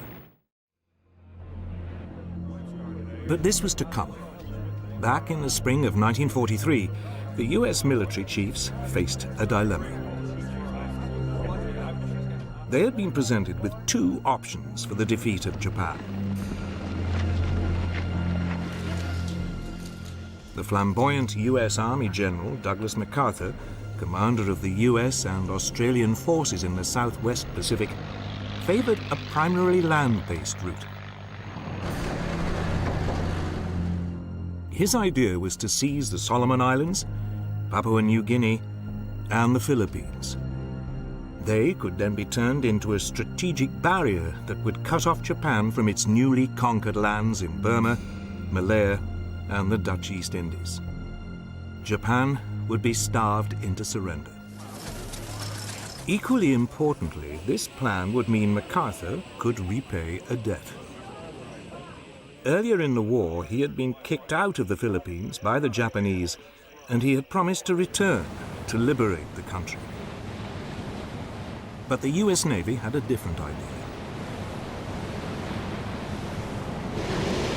It would bypass the heavily defended Solomon Islands, Papua New Guinea, and the Philippines. Instead, it would seize a string of much smaller islands scattered across the Central Pacific and close to the Japanese homeland. Rather than a barrier, the US would have a series of strategic bases from which to attack Japan's supply lines.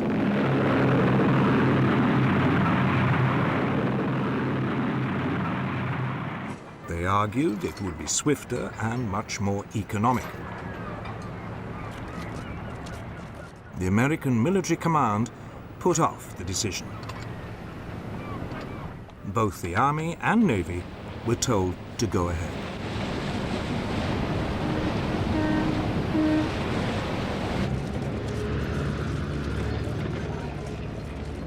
In June 1943, MacArthur's plan was launched. It was called Operation Cartwheel. The first target was the major Japanese military base at Rabaul on New Britain in the Solomon Islands. It would be a two-pronged attack.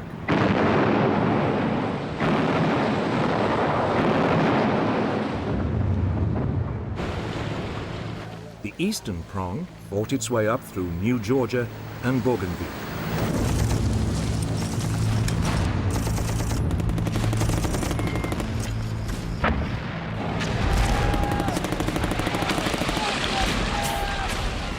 The western prong battled its way through Papua New Guinea.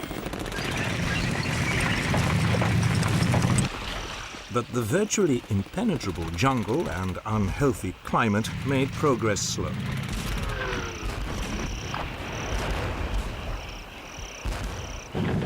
It was nearly 9 months before the pincers met, and the Japanese base at Rabaul was isolated.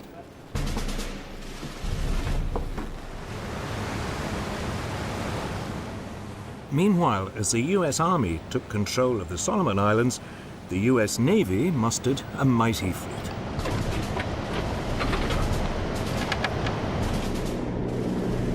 It included the first 4 of the brand new Essex-class aircraft carriers. They were bigger and faster than anything before.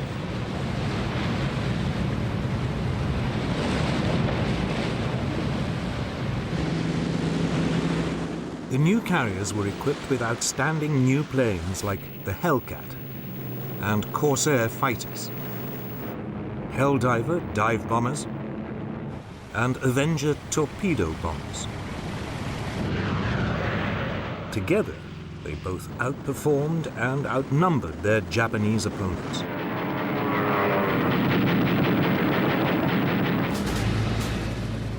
The Navy's first targets were the Japanese garrisons on the coral atolls of Tarawa and Makin in the Gilbert Islands. These were close to some of the most important supply routes across the Pacific.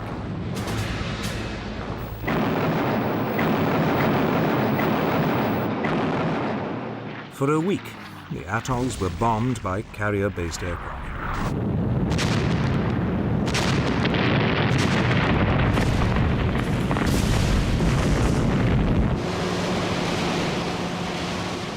Then, on November the 20th, 1943, there was an amphibious landing.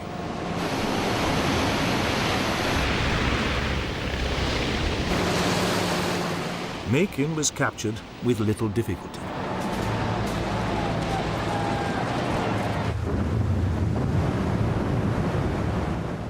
But Tarawa was a different story.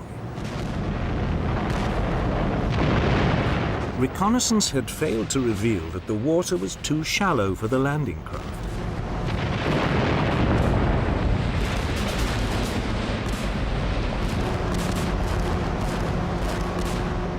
As the Marines waded ashore, they came under intense fire.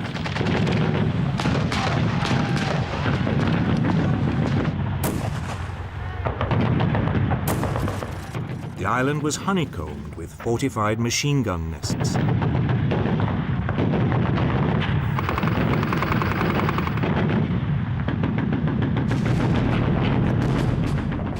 US troops who made it to dry land were pinned down on the beach.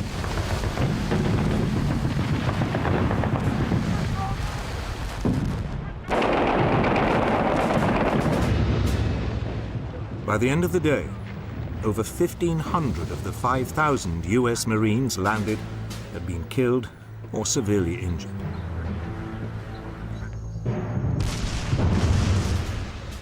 Over the next 2 days, frontal assaults pushed the Japanese back inch by inch. Very often, only flamethrowers could eliminate the Japanese strongpoints.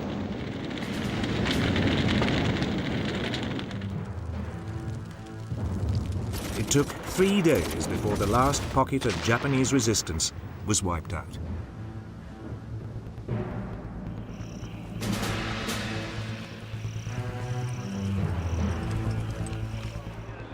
Of the 4,200 Japanese troops on the island, only 17 were captured alive.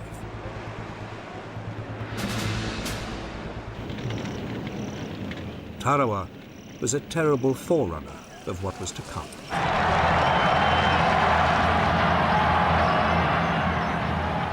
The Japanese had shown that there would be no question of surrender. They would fight to the death. It was a grim prospect.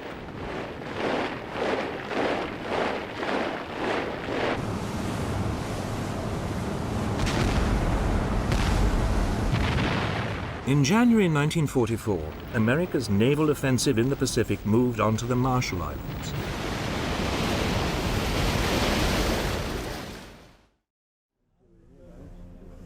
Admiral Chester Nimitz, the U.S. naval commander in the Central Pacific, was anxious to avoid another bloodbath.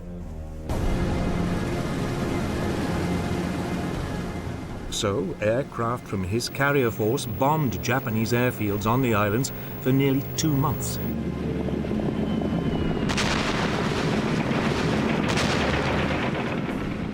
Finally, on February the 1st, 1944, he sent in the assault forces.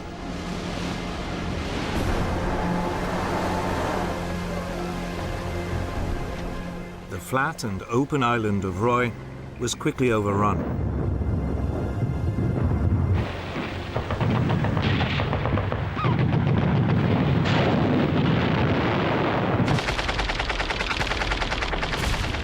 But the islands of Kwajalein and Namur were wooded, and the Japanese resisted fanatically.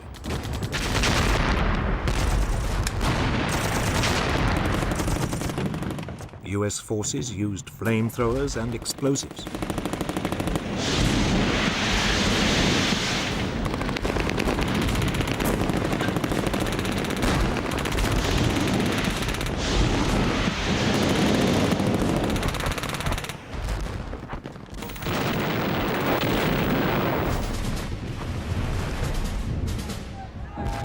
The Japanese responded by launching suicidal banzai charges.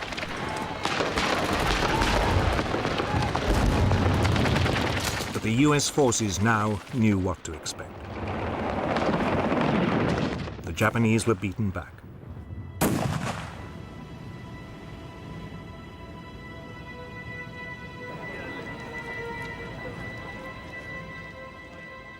Over 8,000 Japanese soldiers died for the loss of less than 400 US lives.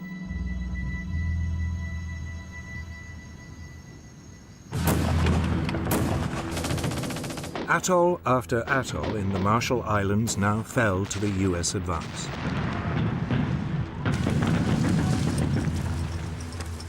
Kwajalein was followed by Atoll. The island of Truk was bypassed and cut off. Though a small Japanese garrison would remain undefeated until the end of the war.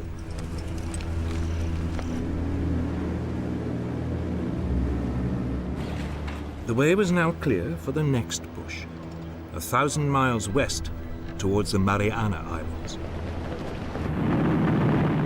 If captured, the islands would put the Japanese mainland within range of US heavy bombers.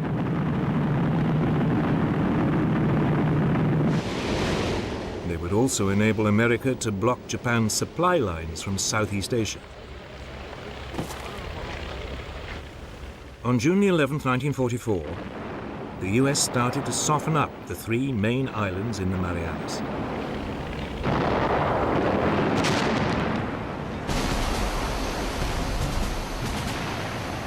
Four days later, Marines stormed the beaches of the northerly island of Saipan.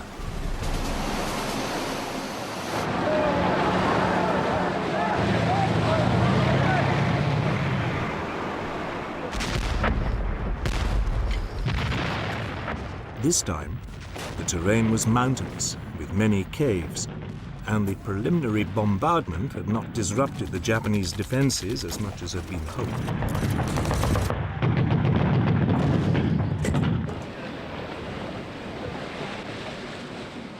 Nevertheless, by the end of the day, the American bridgehead was secure.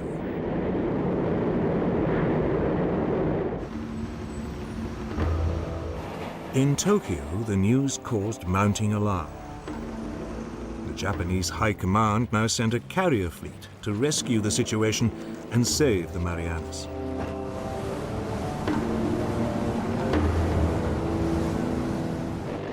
But the task force was spotted by US submarines. The Americans sent their main carrier force to intercept the Japanese.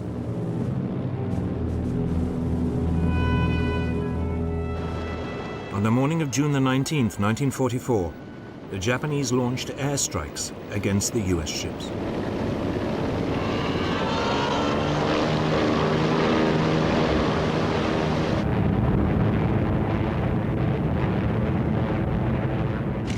But US radar saw them coming.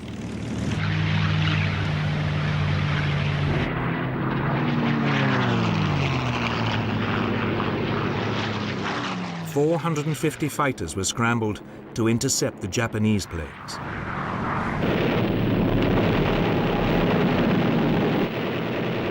It turned into the largest aircraft carrier battle ever fought.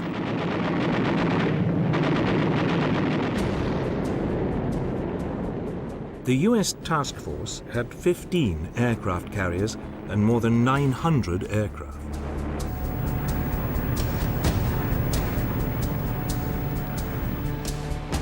Ranged against it, the Japanese had 9 carriers and nearly 500 aircraft. But Japan had lost many of its experienced air crews during the Solomon and Marshall Islands campaigns. Its novice pilots faced battle-hardened US flyers.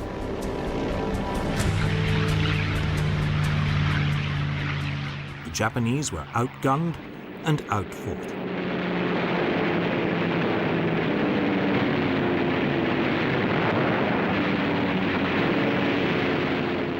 It would go down in history as the Great Marianas Turkey Shoot.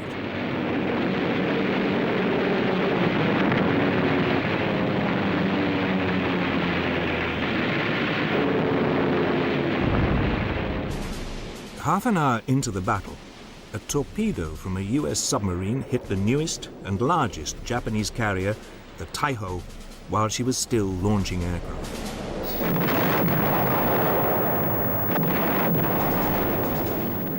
The Battle of the Philippine Sea had claimed its first major victim.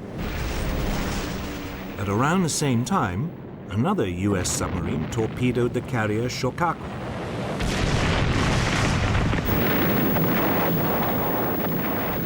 She was completely destroyed. Nevertheless, the Japanese commander decided to continue with the operation, hoping to stop further US landings in the Marianas.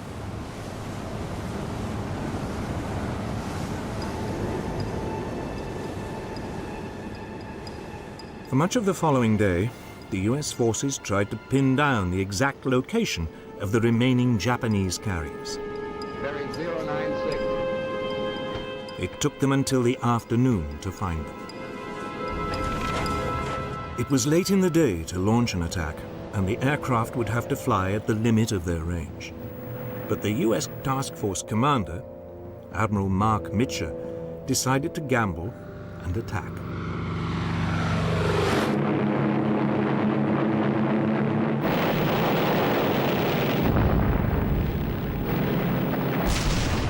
A third Japanese carrier, the Hayo, was hit and sunk. The Japanese had lost over 300 aircraft.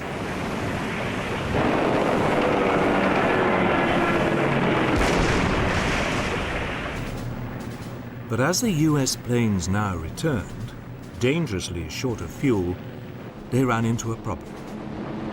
In the gathering darkness, they couldn't find their own carriers. Many ran out of fuel and had to ditch in the sea.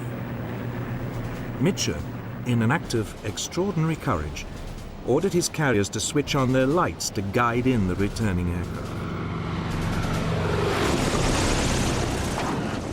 Fortunately for the Americans, there were no Japanese submarines to see them.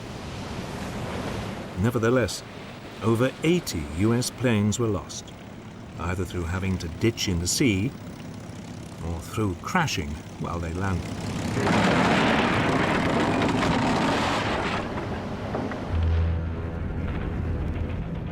But Japanese losses had been even greater. 3 carriers and most of the aircraft needed to equip its remaining carrier fleet were gone.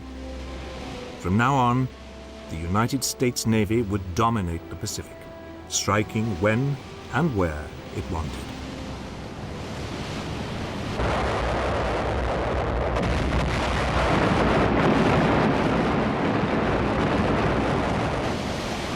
The Japanese naval defeat in the Philippine Sea meant the United States could now press on with its assault on the Marianas.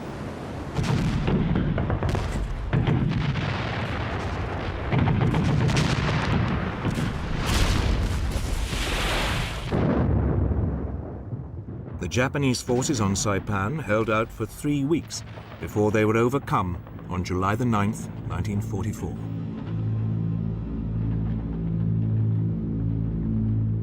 The final horror came when thousands of Japanese civilians were persuaded to jump to their deaths from the cliffs rather than be captured by the Americans.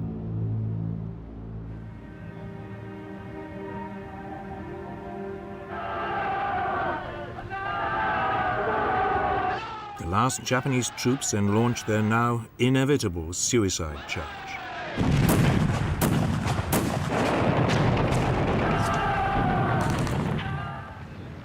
Virtually the entire 32,000-strong garrison was killed. Over 3,000 Americans also died.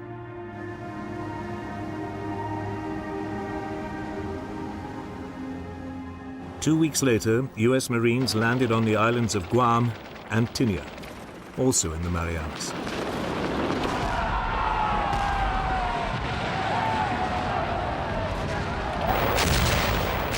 Once again, they faced suicidal Japanese counterattacks.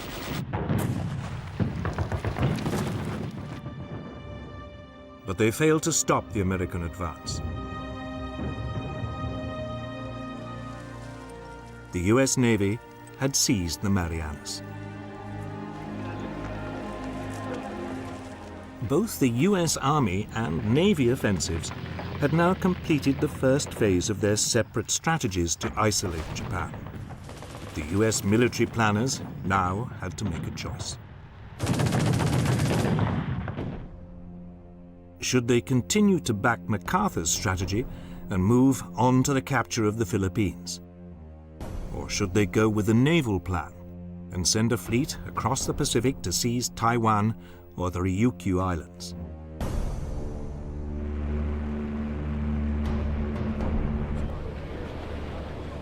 The naval option would isolate Japan without the need for an almost certainly lengthy and bloody operation to take the Philippines.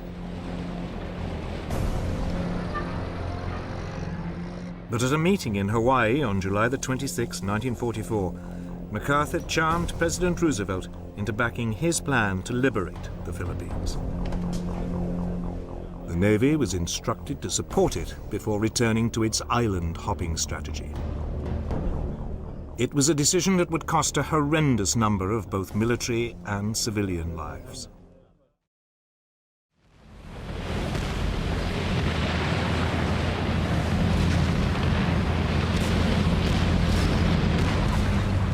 The following month, US forces landed on the Philippine island of Leyte.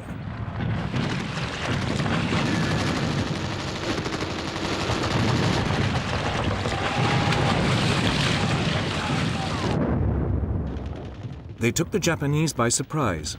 They had expected the first US landing to be on the main island of Luzon.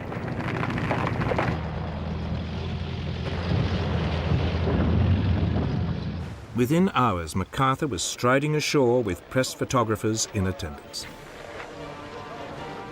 He later made a broadcast to the Philippine people. I see that the old flagstaff still stands.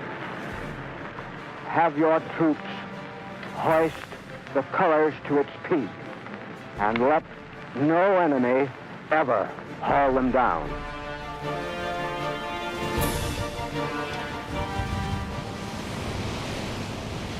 But the Japanese soon recovered and launched an ambitious plan to use the remains of their naval power to counterattack. Operation Show, meaning victory, was typically complex. The main strength of the Japanese fleet was divided into two groups to form a pincer. One pincer would approach through the San Bernardino Straits and attack the US landing from the north. The second would come in through the Surigao Straits and attack from the south. Meanwhile, a decoy group of Japan's last 4 carriers would approach the Philippines from the northeast, hoping to lure away the main US carrier force covering the landing. The northern arm of the Japanese pincer came under air attack almost immediately.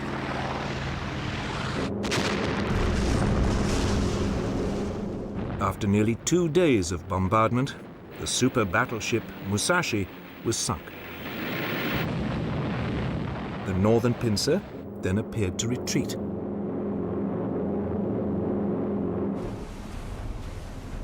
It was now that the US commanders got into a muddle. The man in charge of the main carrier force covering the landings was Admiral William Bull Halsey.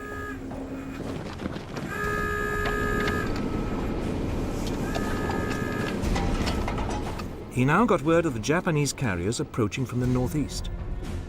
Halsey, believing the northern pincer was no longer a threat, set off to intercept them.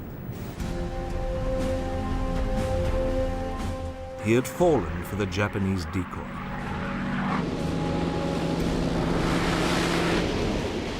The force protecting the US landing was now severely weakened.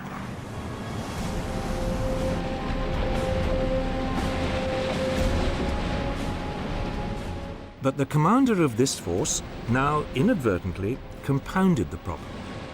Unaware that Halsey had taken off, he sent his battleships to ambush the southern arm of the Japanese pincer. It looked like a spectacular success.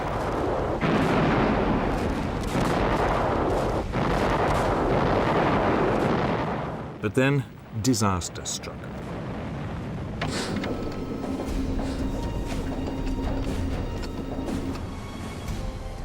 The northern arm of the Japanese pincer had only pretended to retreat.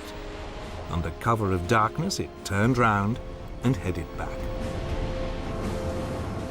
It then attacked the hugely depleted force protecting the US landing.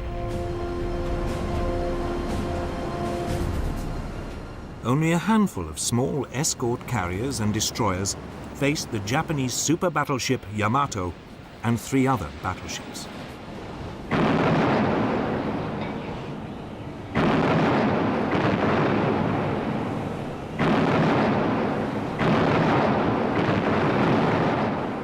It was now the turn of the Americans to put up a desperate fight.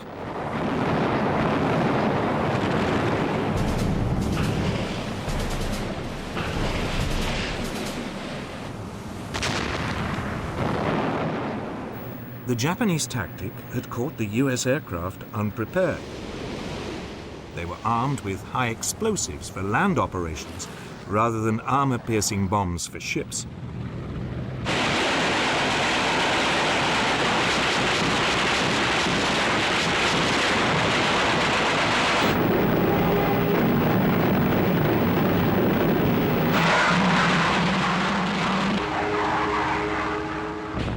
Then, just as it seemed the Japanese must break through, they suddenly turned tail.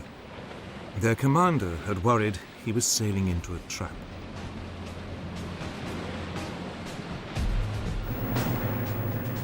Meanwhile, to the north, Halsey's headlong rush to intercept the Japanese decoy force finally paid off.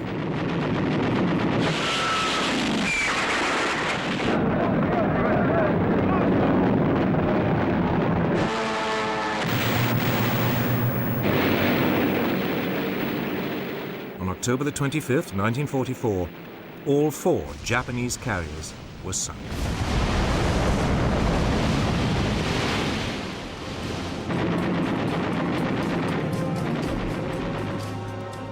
The Battle of Leyte Gulf had completely finished off Japan's once proud navy.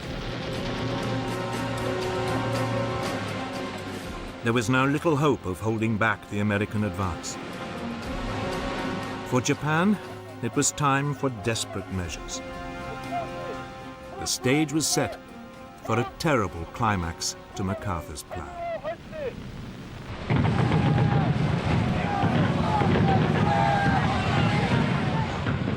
By the autumn of 1944, the Allies had isolated the Japanese forces in the Philippines. Their naval support had been destroyed. Japan needed a new tactic if it was to hold back the American advance.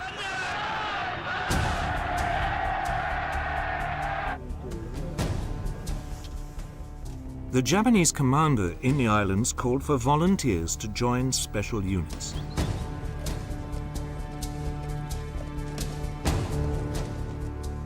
They were called the kamikazes, or divine wind, and drew on the Japanese military code of honor that it was better to die than live as a coward.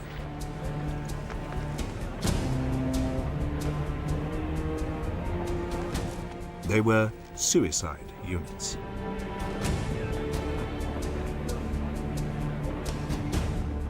On October the 25th, 1944, the first kamikaze unit took a final ceremonial drink before taking off. Its target was the US fleet.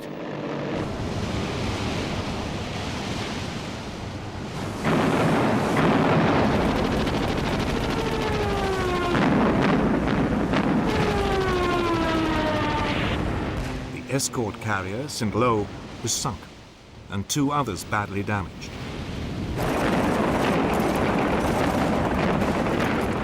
Further kamikaze attacks followed.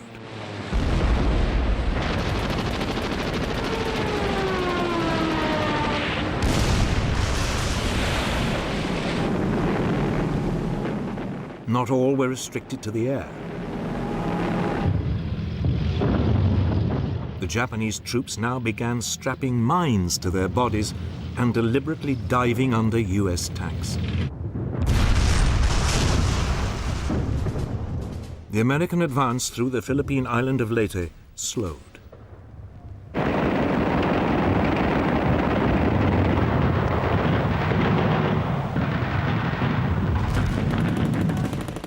It would take 2 months before the island was finally secured.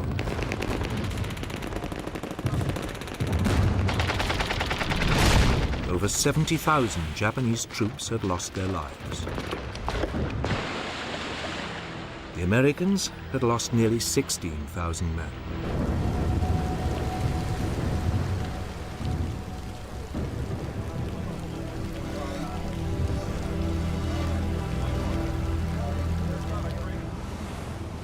But MacArthur was undaunted. He now moved on to the main Philippine island of Luzon. The defenses were, as usual, softened up by air attacks.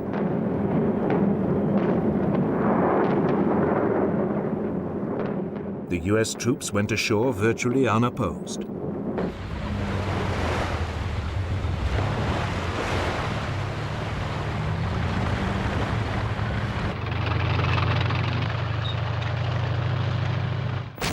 But as they advanced, Japanese resistance stiffened.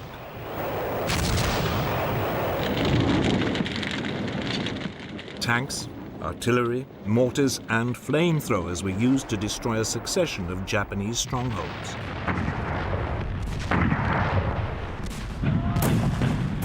Painfully, the US forces battled forward.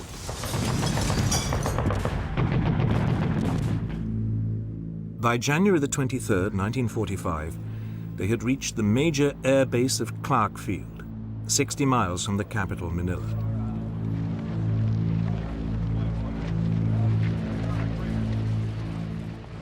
A week later, they were approaching the capital itself.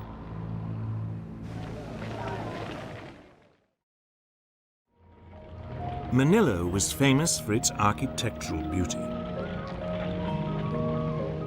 The Japanese regional commander had taken a decision to preserve its buildings by not defending it. But the junior Japanese garrison commander disobeyed orders and refused to withdraw. His 20,000 troops pledged to defend Manila to the death. There now began a ferocious month-long battle to seize the Philippine capital.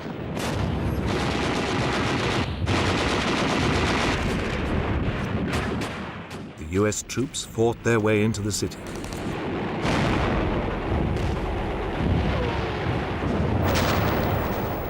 At first, they too tried to preserve the major buildings. But as they ran into snipers, machine gun nests, and hidden artillery, they were forced to reduce much of the city to rubble.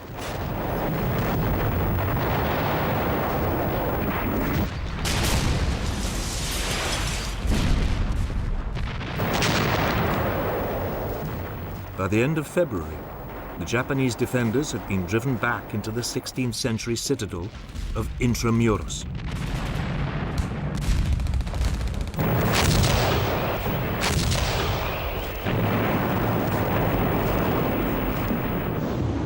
It would take another week of fierce fighting to flush them out.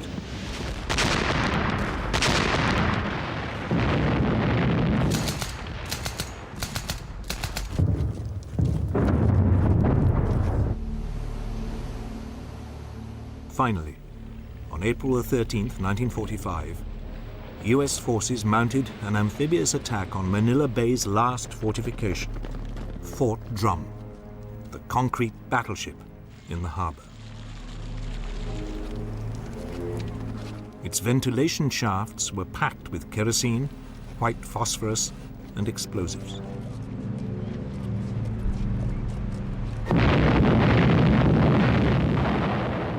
None of the defenders survived.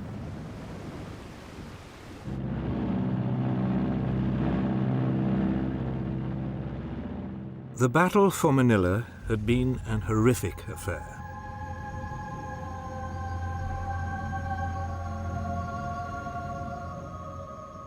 Thousands of Japanese and US soldiers had died.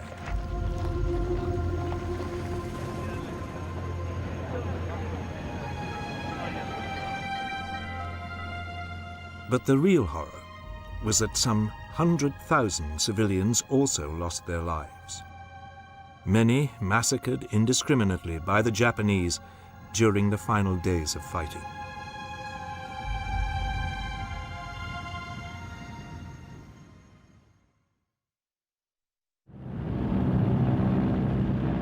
Elsewhere in the Philippines, there were more than 50 US landings on other smaller islands.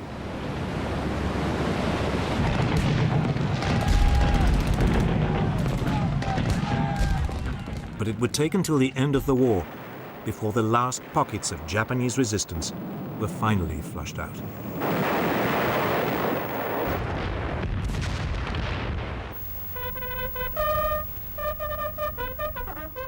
MacArthur's conquest of the Philippines had proved as difficult and costly in lives as his critics had feared. It may also have been unnecessary.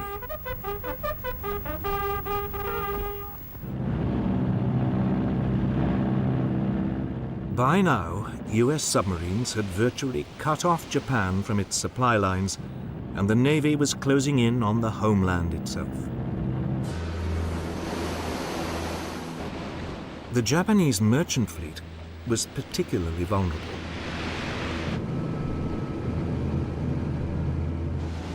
It was rarely organized into convoys, and anyway, there weren't enough escort vessels to protect them.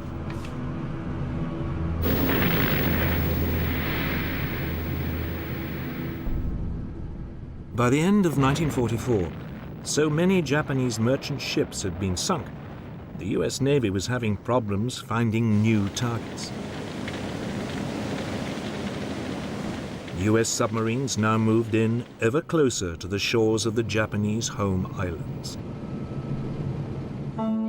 Japan was being starved of fuel, food, and raw materials.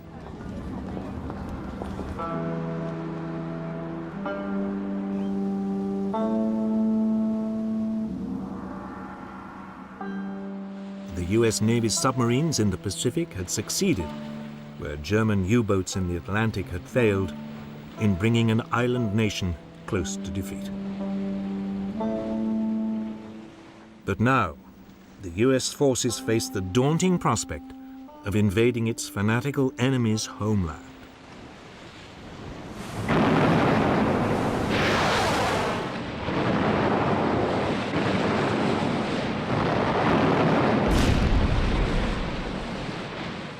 By spring 1945, US forces were closing in on Japan from the south and east.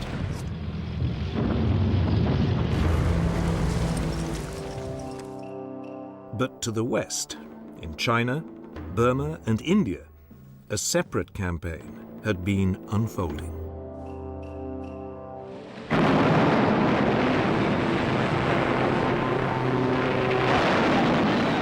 Japan had invaded China in 1937.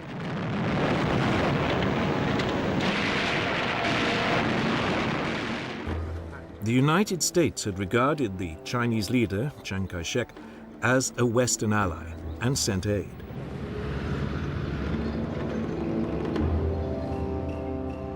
Much of it went in through British-controlled Burma along the so-called Burma Road over the mountains to southern China.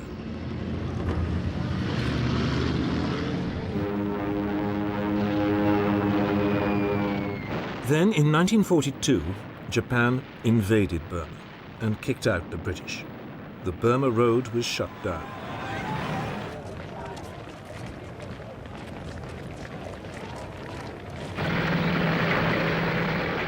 Six months later, Britain launched the first of a series of attacks to retake Burma and reopen the road. The first, in late 1942, advanced down the Burmese coast from India. but the Japanese crushed it.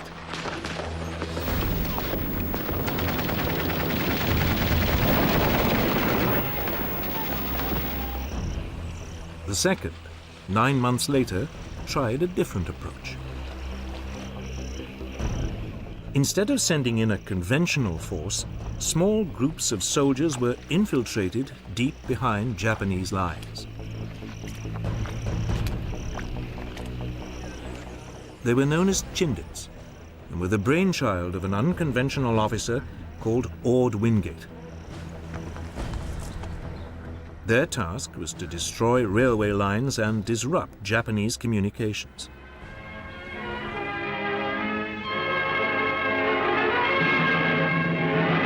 Chindits, that's the name for the guardian statues which stand at the steps of Burmese pagodas. A name from legend that's become flesh and blood, living guardians of Burma's liberty.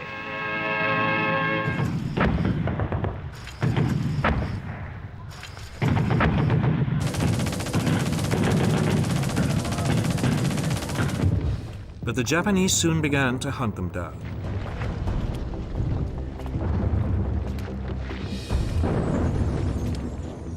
By mid-April 1943, over 1/3 of the Chindit forces had been killed. The remainder were forced back into India. The struggle to retake Burma was becoming a serious problem. So, in late 1943, the Allies turned to U.S. General Joseph Stilwell. We got run out of Burma, and it's humiliating as hell. I think we ought to find out what caused it, go back and retake the place. Stilwell had spent years helping to overhaul the forces of neighboring China. The Allies now decided to put them to the test.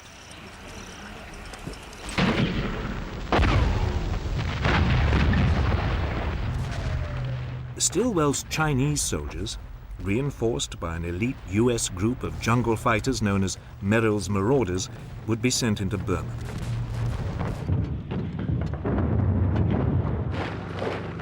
In October 1943, they crossed the border and made their way down the east side of the country.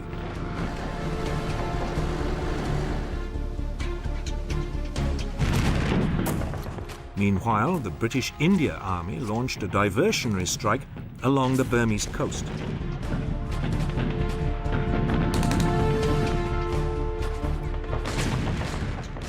Finally, Chindits moved into northern Burma, deep behind enemy lines, to cut Japanese supply routes.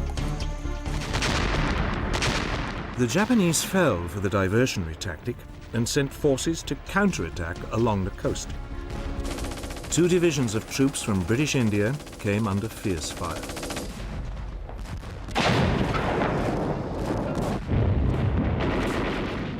But the Allied forces stood their ground.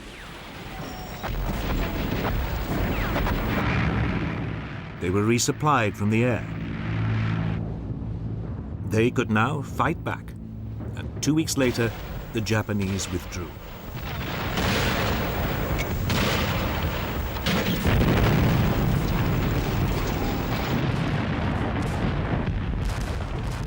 But it was only a temporary reprieve. The Japanese launched a counteroffensive of their own.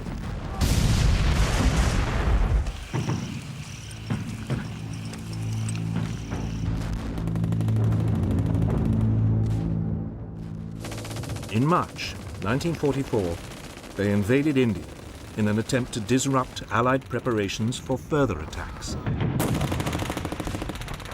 For 2 weeks, there was intense fighting. The towns of Kohima and Imphal were besieged.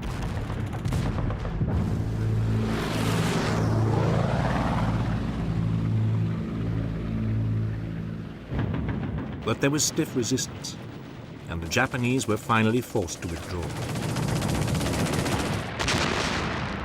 Over 65,000 of them were killed. It was a major blow to their military strength in the region. Meanwhile, in Burma, Stilwell's Chinese forces had fought their way down the east side of the country and by May 1944 had reached the important crossroads town of Myitkyina on the old Burma Road. For 3 months, the Japanese held them off. But in early August 1944, Myitkyina was overrun. The way was now clear for Stilwell's men to push further on down the east side of the country. They were soon joined by a fresh force of Anglo-Indian troops under British General William Slim. This began advancing into the center of the country.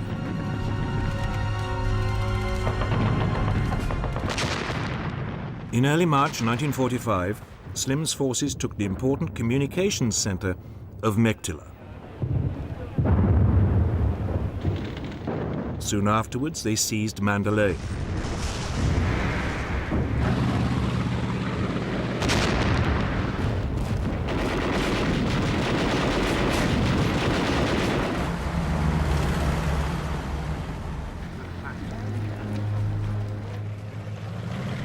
With the monsoon season now approaching, Stilwell's forces dug in on the east. But Slim's forces pushed on towards the Burmese capital of Rangoon. They were slowed down by the rain. But by early May 1945, the Allied troops were 20 miles north of Rangoon.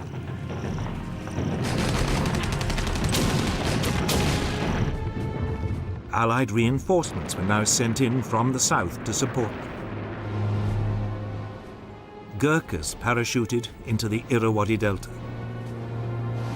An Indian division came in by sea.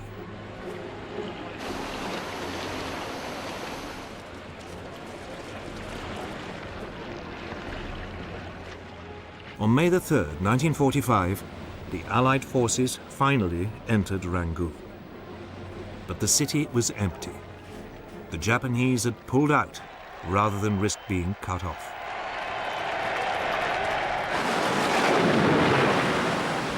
The monsoon was now in full flow. But the campaign to clear the Japanese out of Burma was effectively over. The next stop in the war in Southeast Asia would be Malaya.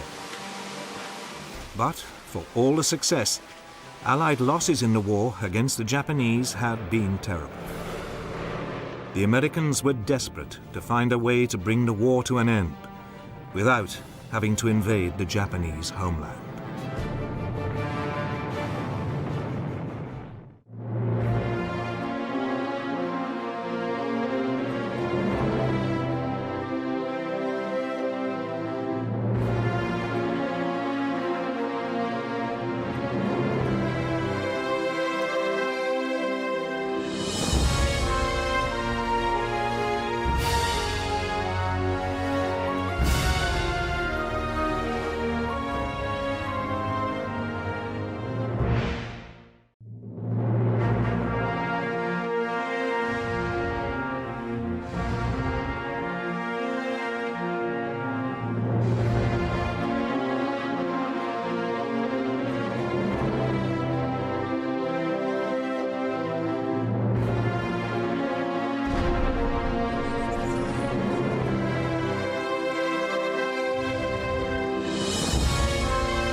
In the first months of 1945, Japan was on the run. The Americans had fought their way across the Pacific. US submarines and aircraft had destroyed Japan's merchant fleet and naval air power.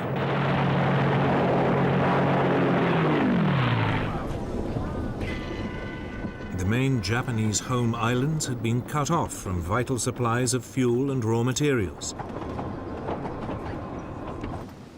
The Japanese were facing defeat. Yet they refused to surrender, convinced that if they fought back with sufficient brutality, the Americans wouldn't have the stomach for the fight and would give in.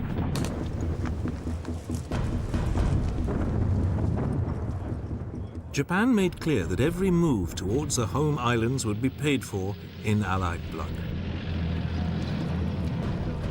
It presented the United States with a huge problem. How could Japan be defeated without a terrible loss of American life?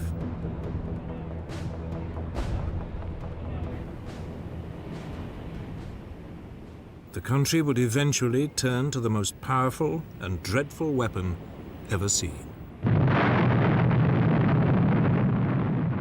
A weapon that would change the course of war forever.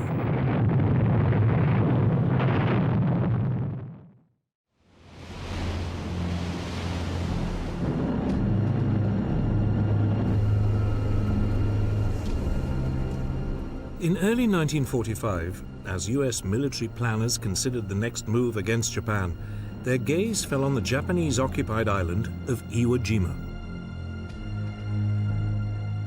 It lay a mere 800 miles from the Japanese mainland and would be a valuable base for attacking the country. The US commander in the Central Pacific, Admiral Chester Nimitz, assembled the largest landing fleet ever brought together in the Pacific campaign and prepared to invade the island.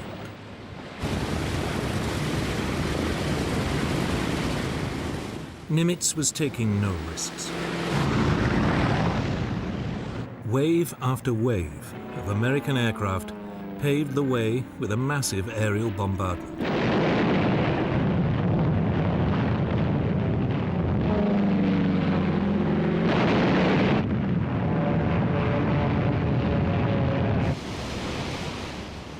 Then, on the morning of February the 19th, 1945, the guns of the Naval Task Force began one of the most prolonged bombardments of the war.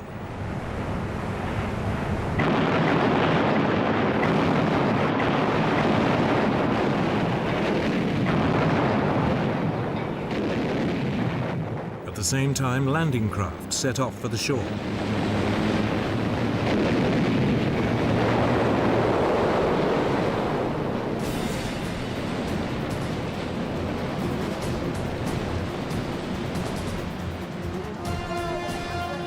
The Marines hit the beaches of Iwo Jima along the southwestern shore just after 9 o'clock in the morning. For a few moments there was an eerie calm. The massive naval and aerial bombardment appeared to have overwhelmed the Japanese garrison. Then a hurricane of Japanese fire swept over them.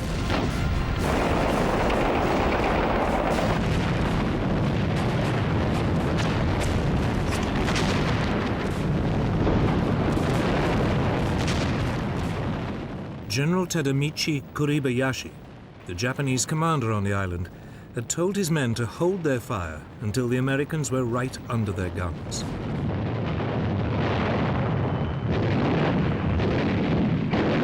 Now the Japanese opened up from a network of tunnels, caves, and bunkers.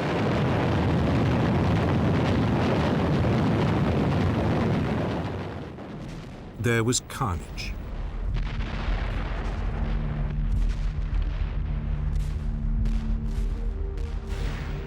But gradually, small groups of US troops inched their way forward.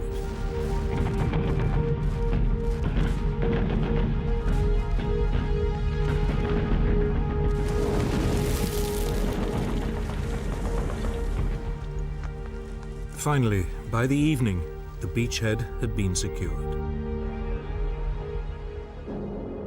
The task now was to capture the 550-foot-high Mount Suribachi, the heavily defended volcano that dominates Iwo Jima.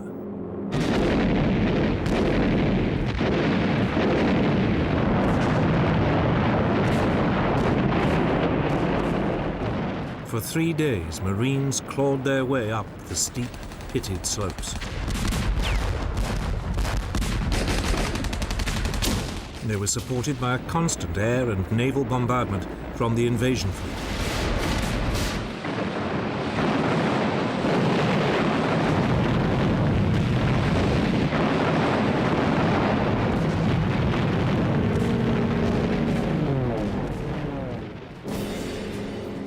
Finally, on February the 23rd, 1945, a US platoon led by First Lieutenant Harold Schreier began the final assault, carrying with them a small US flag. They reached the summit and raised their flag using a piece of piping as a pole.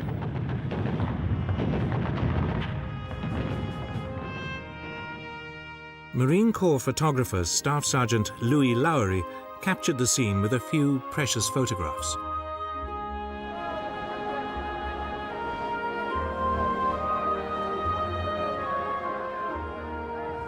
The hard-pressed Marines on the beaches below cheered and wept.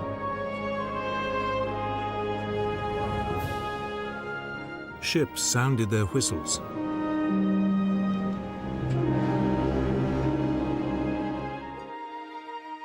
Three hours later, the event was restaged with a larger US flag. The moment was immortalized by photographer Joe Rosenthal with one of the most iconic photographs of the war.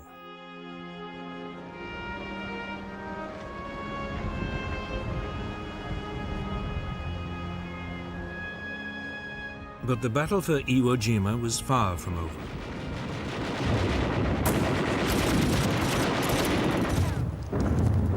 The rest of the island was still in Japanese hands.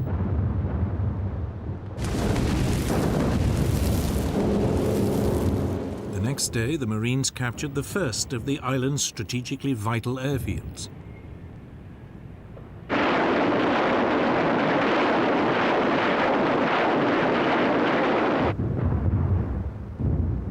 But Kuribayashi had told his men to take as many of the enemy with them as possible. Their duty to the Emperor to die on the island.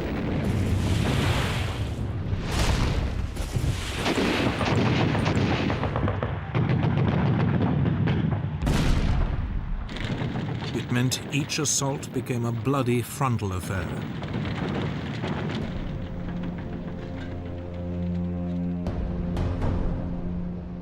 It took 2 weeks before the remaining 2 airfields on the island were in US hands.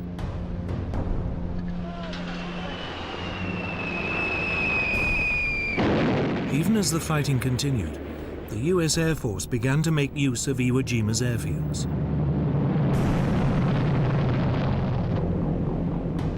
During the late spring and summer of 1945, over 2,500 damaged US bombers made emergency landings on the island, often saving the lives of their crews. Finally, at the end of March, after some 6 weeks of ferocious fighting, the last Japanese resistance was snuffed out.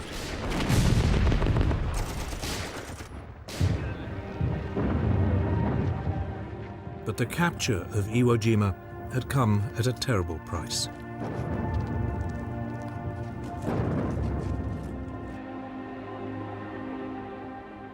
Only 200 of the 22,000-strong Japanese garrison survived. The Americans had also suffered badly. Nearly 7,000 Marines had been killed and some 18,000 wounded. The Americans finally had the base they needed, but it was now clear that unless the US could come up with an alternative, any invasion of Japan would be paid for in tens of thousands of American lives.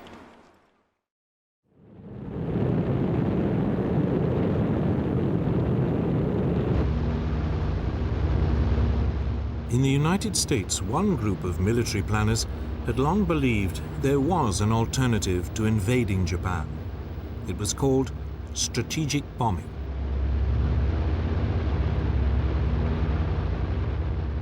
This involved carefully targeted bombing raids designed to destroy Japan's infrastructure, industry, and ability to wage war. But in the first years of the Pacific War, there was a problem. Japan lay beyond a range of America's bombers. In April 1942, the US had managed to launch a one-off bombing raid on Tokyo.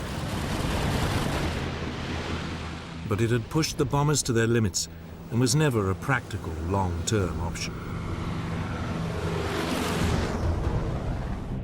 Then, in early 1944, the Boeing Aircraft Corporation produced a revolutionary new heavy bomber, the B-29 Superfortress. It could carry 20,000 pounds of bombs over a range of 3,250 miles.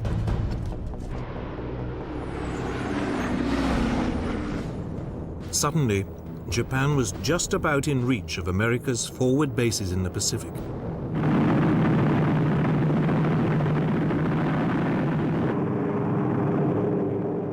In summer 1944, 9 months before the assault on Iwo Jima, US B-29s stationed at Chengdu in southwest China began a series of strategic bombing raids on Japan.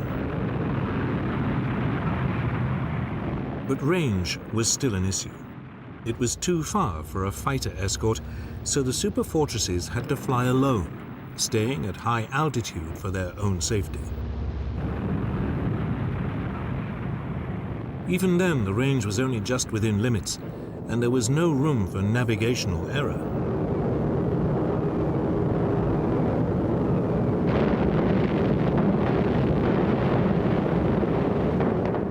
Many of the bombs missed their targets.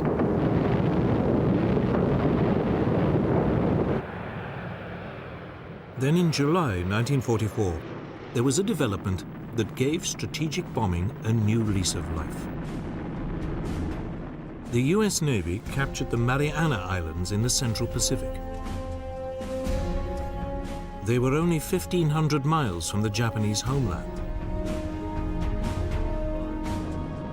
This was well within the B-29's operating range.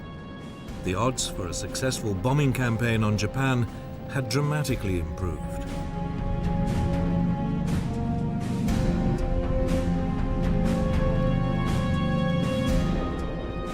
On November the 24th, over 100 superfortresses took off from the Marianas. Their target? The Nakajima Aircraft Factory in Tokyo.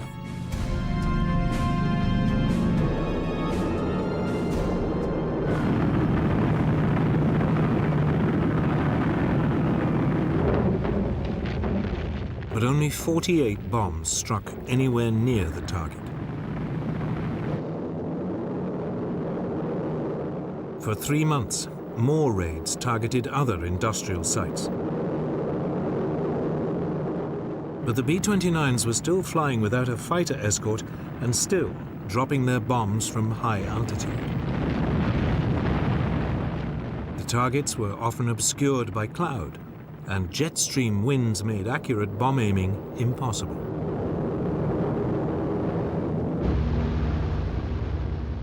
To make matters worse, the B-29 suffered from engine problems. There were also attacks from kamikaze pilots.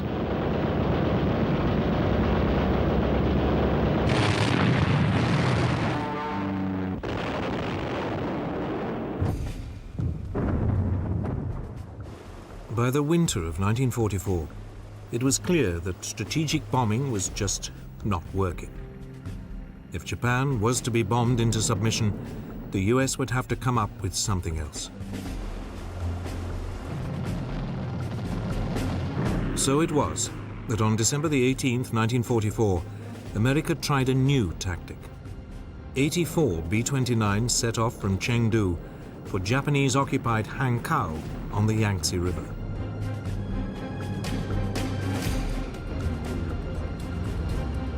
They flew much lower than usual and carried mostly incendiary rather than high-explosive bombs.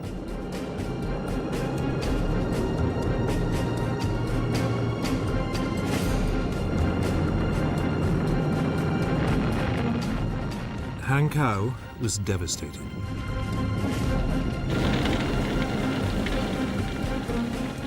the raid was more effective than almost any of the previous strategic bombing raids.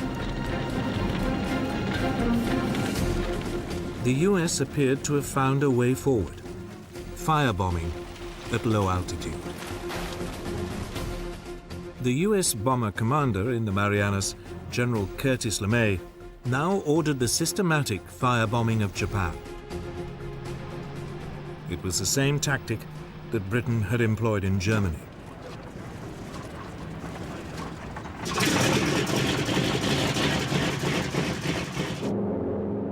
On the evening of March the 9th, 1945, Pathfinder aircraft roared over Tokyo, dropping incendiary target indicators. The fires they started marked the aiming points for almost 300 B-29s. Coming in at just 5,000 feet, they dropped over 2,000 tons of incendiary bombs.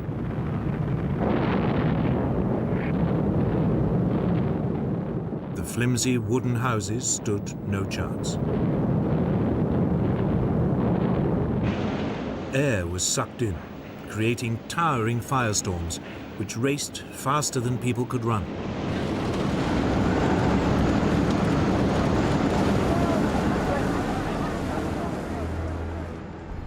The glow from the burning city could be seen over 150 miles away.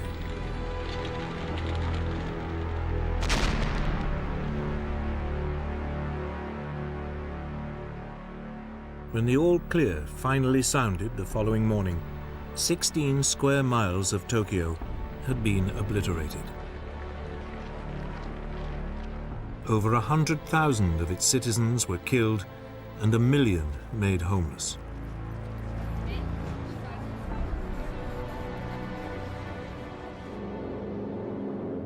Tokyo was not the only city to face this devastating new tactic. Nagoya was set ablaze 2 nights later.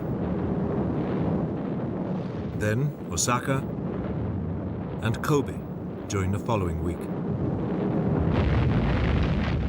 Firestorms engulfed whole areas, destroying houses and industrial facilities. But American success was coming at a price.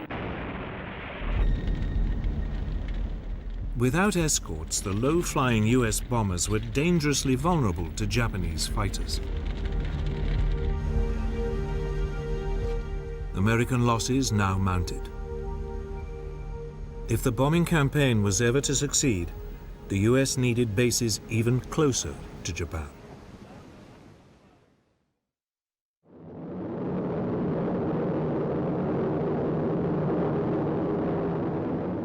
Within weeks, Iwo Jima fell. Now, at last, the US Air Force not only had a base for its bombers within easy striking distance of Japan, it could finally use its Mustang fighters to escort them.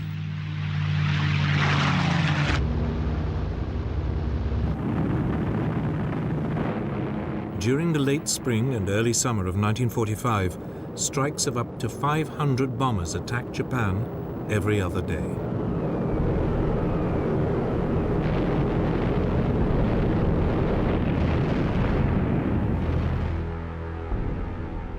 Once the largest industrial areas had been crippled, LeMay moved on to lesser targets. Yet, in the face of catastrophic damage and an appalling death toll, the Japanese showed no sign of cracking. It finally dawned on the Americans that strategic bombing alone was never going to defeat Japan. It looked like a full-scale invasion of the country was becoming inevitable.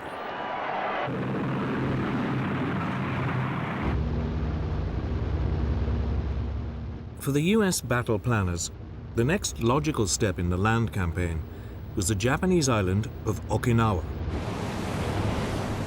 It lay a mere 350 miles from the Japanese homeland islands.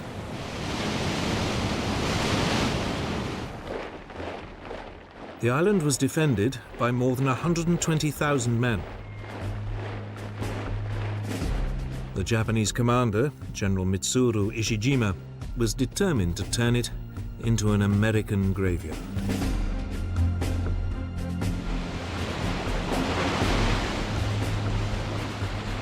Once again, Admiral Nimitz, the US commander in the region, assembled a huge fleet. It included 40 aircraft carriers and 18 battleships. The opening bombardment of Okinawa began on March the 23rd, 1945. It lasted for a whole week.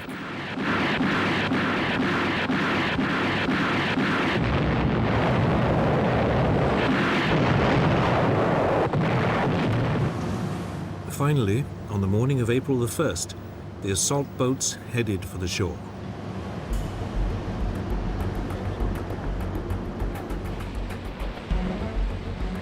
To their surprise, they met almost no opposition.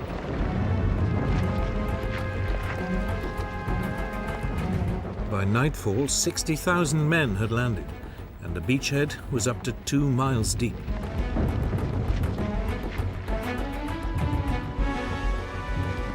For the next 2 days, the US forces built up their strength and pushed across the island. Again, opposition was unexpectedly light.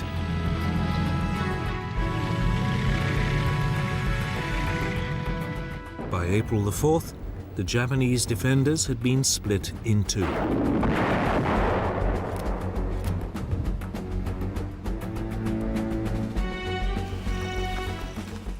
Marine divisions now headed north.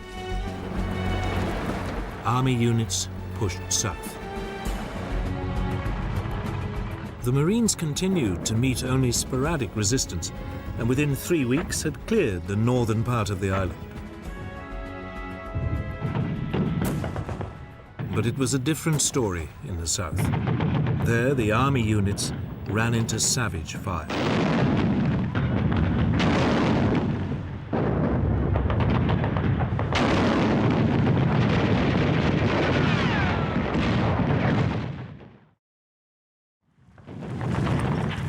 For 10 days, the Japanese held their defensive line.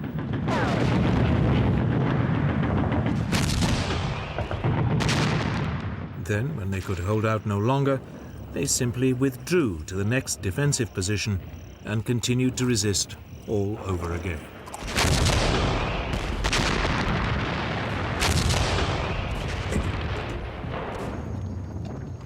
Meanwhile, the Japanese also prepared to launch an air assault on the invasion fleet. Early on the morning of April the 7th, kamikaze pilots gathered to drink their ritual cups of sake and climb into their aircraft for the last time.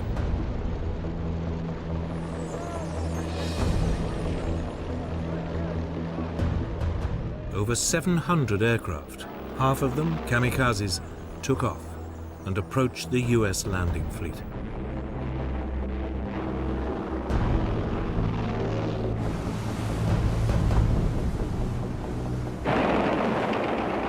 A line of radar-equipped destroyers, operating about 50 miles out at sea, was hit first.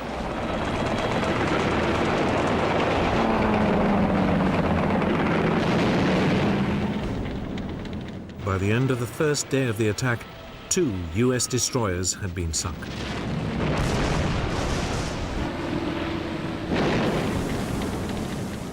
"24 other vessels were also damaged.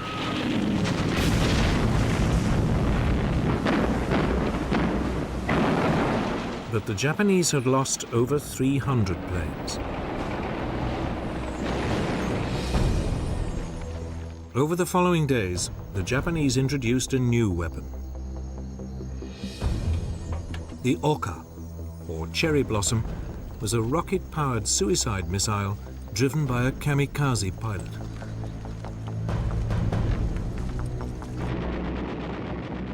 It was launched from a bomber and carried a massive 2,650-pound warhead.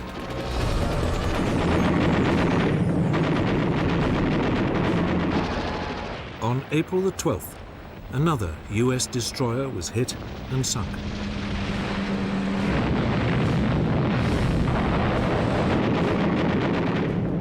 The Oka looked deadly, but US fighters quickly learned to intercept and shoot down the bombers that carried them.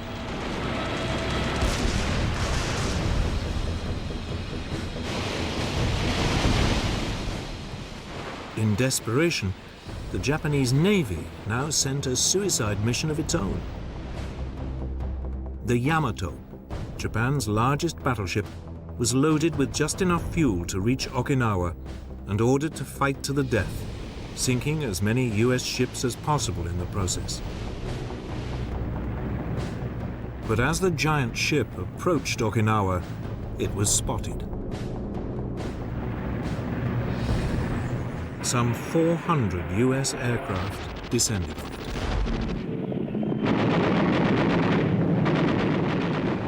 Within 2 hours, it blew up.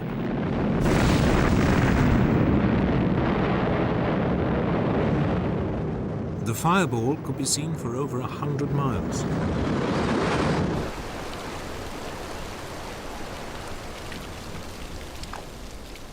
Back on Okinawa, torrential rain now turned the battlefield into a quagmire. For over a month, US troops struggled to push their way south.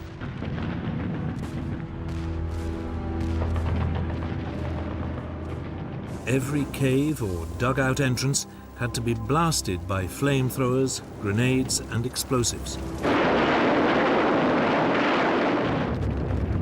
As before, as one defensive line was overrun, the Japanese slipped back to another, and the whole grim business would start again.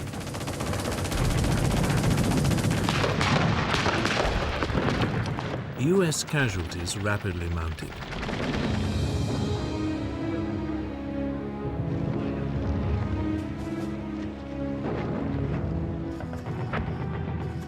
Finally, on June the 1st, the town of Shuri was captured. Then, on June the 4th, a new contingent of Marines landed to the south of Naha, the island's capital, and linked up with troops pushing down from the north.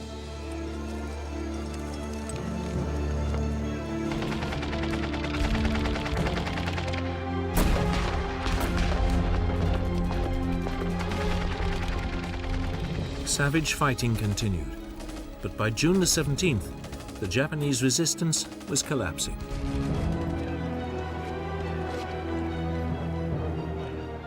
Five days later, the Americans finally secured Okinawa.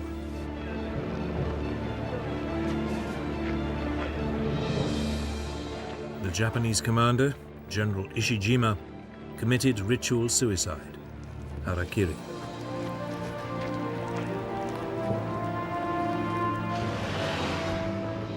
Over 7,000 prisoners were taken, the first time ever that such large numbers of Japanese troops had surrendered. It had been a bloody and exhausting campaign. 100,000 Japanese soldiers and some 40,000 civilians had been killed.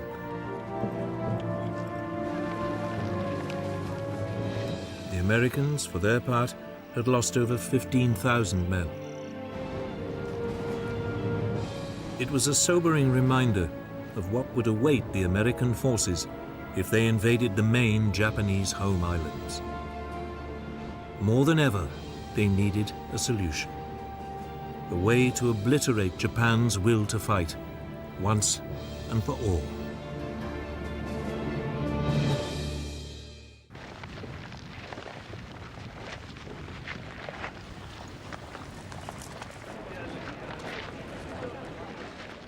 The victory at Okinawa meant America's military planners now had to decide what to do next. Despite shattering defeats, the Japanese still showed no sign of surrendering. Some US commanders argued for a continuation of the firebombing campaign. But by the summer of 1945, it was clear that bombing alone would never defeat Japan. An invasion seemed unavoidable. But the question was, at what price?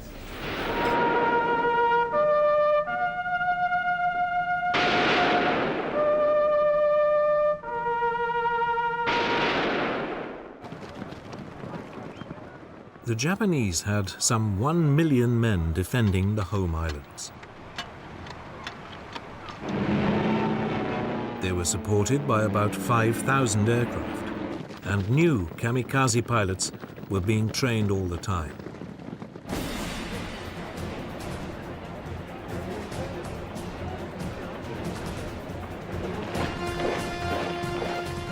Mass suicide attacks by civilian volunteers could also be expected.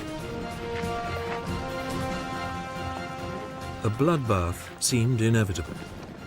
It was estimated that over 250,000 American lives might be lost. Then, in July 1945, the new US President, Harry S. Truman, heard about the results of a top-secret Allied scientific research program. It was called the Manhattan Project. For 3 years, Allied scientists had been working on an atom bomb, a weapon that draws on the vast quantities of energy released when an atom is split. It would have an unimaginable destructive force.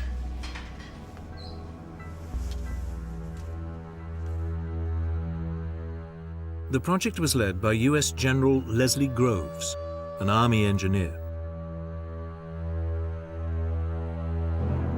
The scientific director was Robert Oppenheimer, a 39-year-old physicist from the University of California. Over a 3-year period, the program had recruited many of the Allies' best scientific brains. 2 radioactive materials seemed to offer most promise as fuels for the new bombs. One was a naturally occurring form of uranium called uranium-235. It was processed at a vast factory at Oak Ridge, Tennessee. The other was plutonium, a man-made material manufactured in primitive nuclear reactors at Hanford in Washington state. The research was coordinated and conducted by a team of scientists at Los Alamos, a specially built laboratory complex in the New Mexico desert.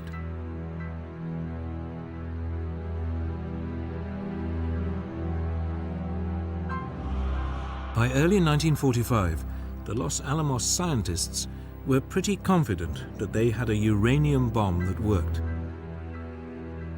But it required huge quantities of uranium-235, and the scientists worried that they didn't have enough of it. So they also designed a second bomb that used plutonium. But this, unlike the uranium bomb, was much less well understood, and they weren't sure it would work. Before it could be used, they would need to test it. By early July 1945, after an expenditure of more than $2 billion, the plutonium bomb was ready for trials. The gadget, as it was called, was mounted on a steel tower in the New Mexico desert. At 5:30 in the morning of July the 16th, the atomic age began.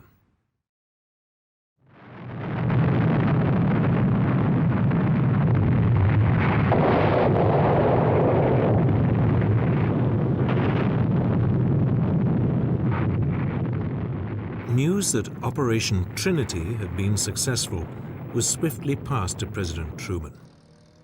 He had recently arrived at a conference in the Berlin suburb of Potsdam, meeting with Stalin and Churchill, discussing the future of Europe.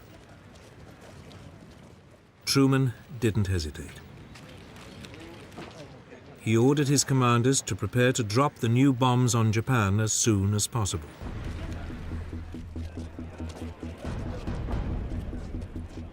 Two bombs, a uranium device codenamed Little Boy, and a plutonium bomb called Fat Man were now transported to the Mariana Islands.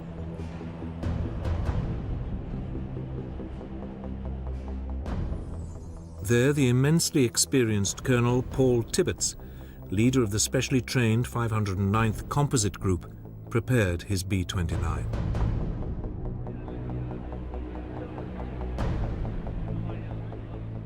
At 2:45 in the morning of August the 6th, Tibbets lifted his plane, named Enola Gay after his mother, off the runway.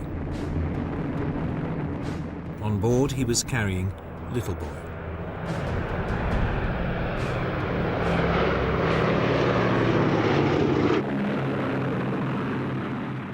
The flight to the target, Japan's fourth largest city, Hiroshima, went without a hitch. At 8 a.m.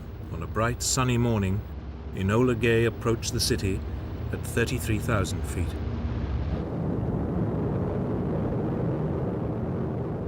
Then, at just after 8:15, Little Boy was released.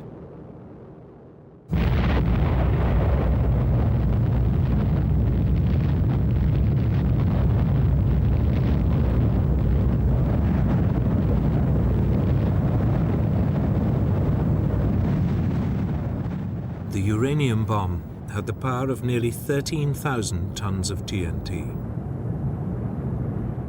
The temperature beneath the mushroom cloud reached 5,000 degrees centigrade. Thousands of people were instantly vaporized.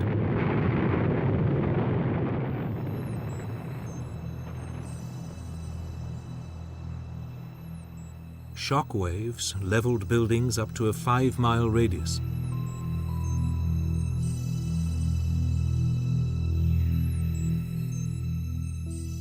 Estimates of the death toll vary hugely. Some put it at 40,000 people, others at 100,000.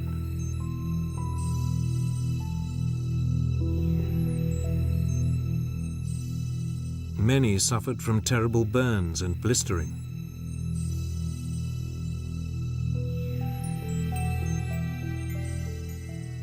Over the course of the following weeks, thousands more people died from radiation poisoning.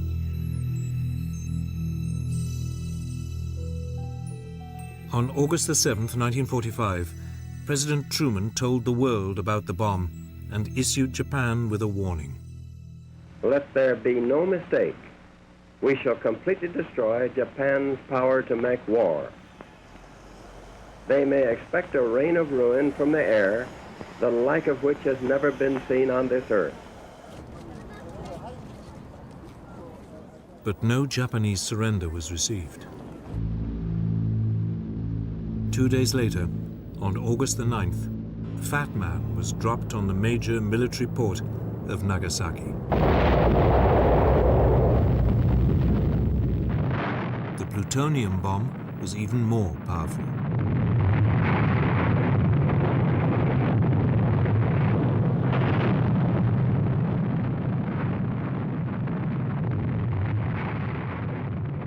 In fact, the bomb fell way off target, but it still caused massive destruction.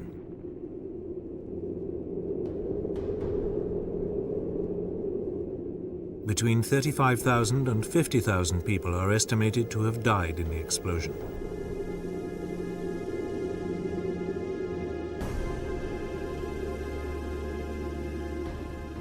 The Japanese government could now have no doubt that they faced a new and horrific weapon. But the question remained, would even this force them to surrender?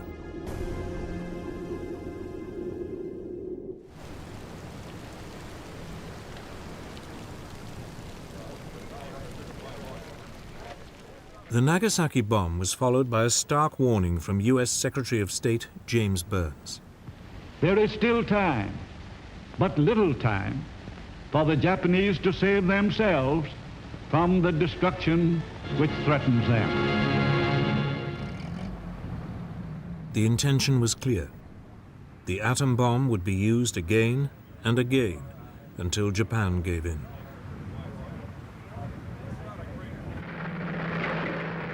That same day, Japan's position became even more precarious. Early in the morning of August the 9th, 1.5 million Soviet troops stormed into Manchuria and northern China.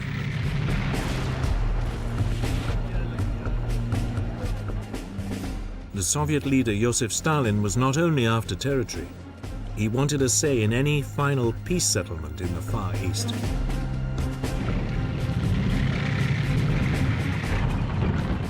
There were still over 1 million Japanese troops in the area, but the Red Army blitzkrieg was unstoppable. The Japanese position in the war had become untenable.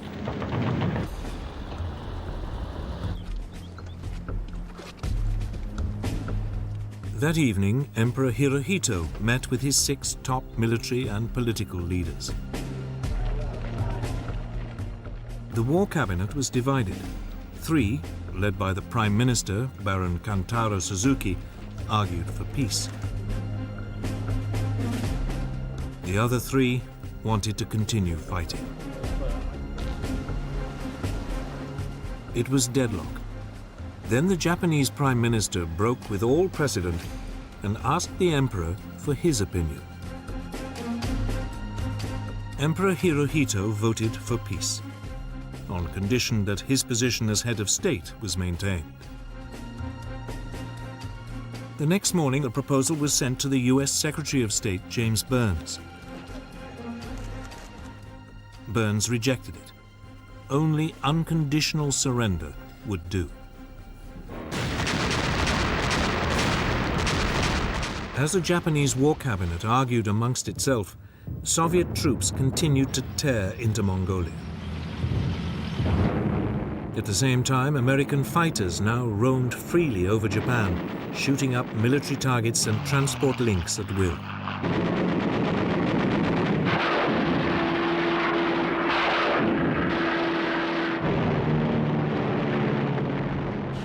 Massive air raids continued to devastate Japan.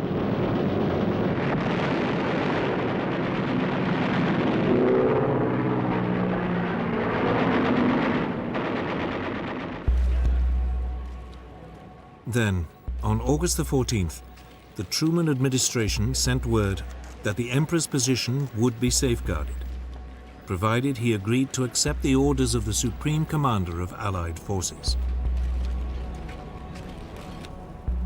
Hirohito used his huge prestige to instruct the war cabinet to endure the unendurable and accept the terms. That day in Washington, President Truman announced that Japan had surrendered unconditionally. I deem this reply a full acceptance of the Potsdam Declaration, which specifies the unconditional surrender of Japan. Cheering, singing crowds erupted onto the streets of every American city.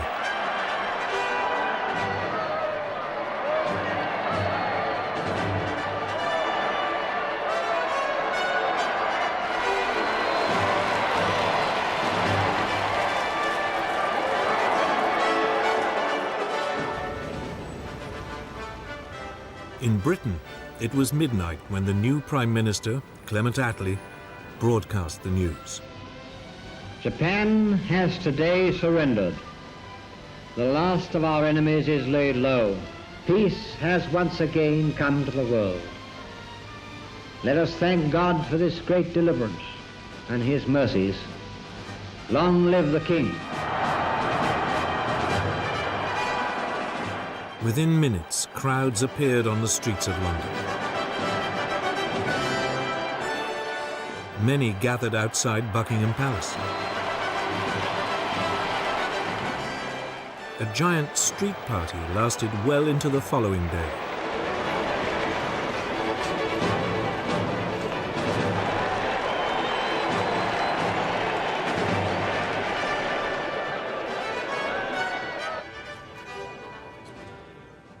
The next morning, August the 15th, an astounded Japanese people listened to the voice of their God Emperor for the very first time.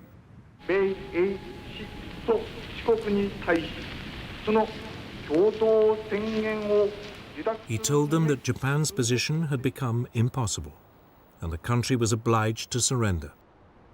All military forces must lay down their arms.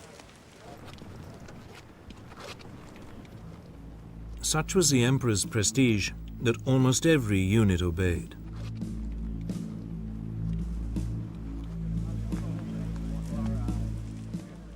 But in Manchuria, despite the Japanese ceasefire, the Soviet forces fought on.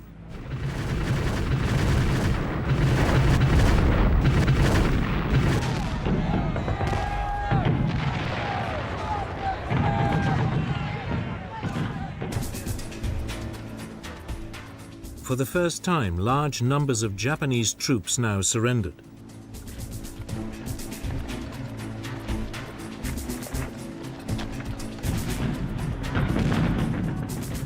Nevertheless, the Soviets, determined to seize as much territory as possible, continued to advance.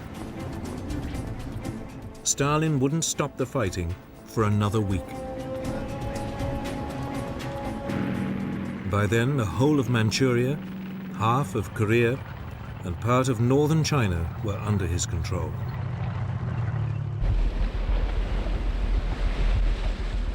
Elsewhere in Southeast Asia, in the Philippines and on many of the Pacific islands bypassed by the Americans, it took weeks for news of the surrender to reach isolated Japanese garrisons.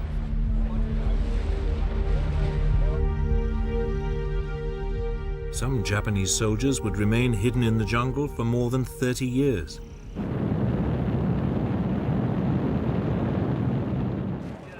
Finally, on August the 28th, 2 weeks after the surrender, the first US troops arrived in Japan.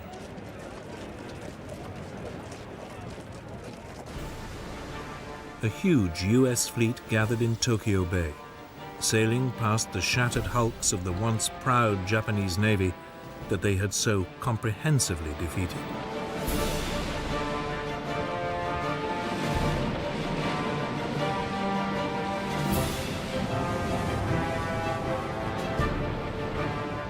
Several days later, on September the 2nd, 1945, a Japanese delegation came aboard the USS battleship Missouri.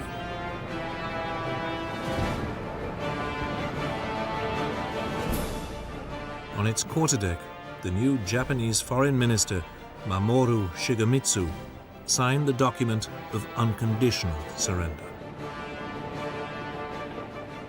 It was countersigned by US General Douglas MacArthur, the man who would effectively run Japan for the next 6 years. As Supreme Commander for the Allied Powers, I announce it my firm purpose, in the tradition of the countries I represent, to proceed in the discharge of my responsibilities with justice and tolerance. Then a force of more than 2,000 Allied aircraft roared overhead. It was a fitting tribute to the overwhelming power which had finally brought Germany and Japan to utter defeat.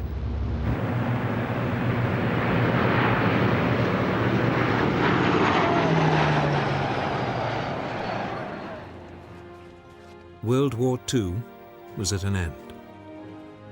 Japan's ruthless desire to wage war had been crushed by a weapon of awesome destructive power. Now, in the East as in the West, the world would be divided and shared along new lines. New allegiances would be formed, and new enemies would vie for global influence under the specter of nuclear war. A new era in world history had begun.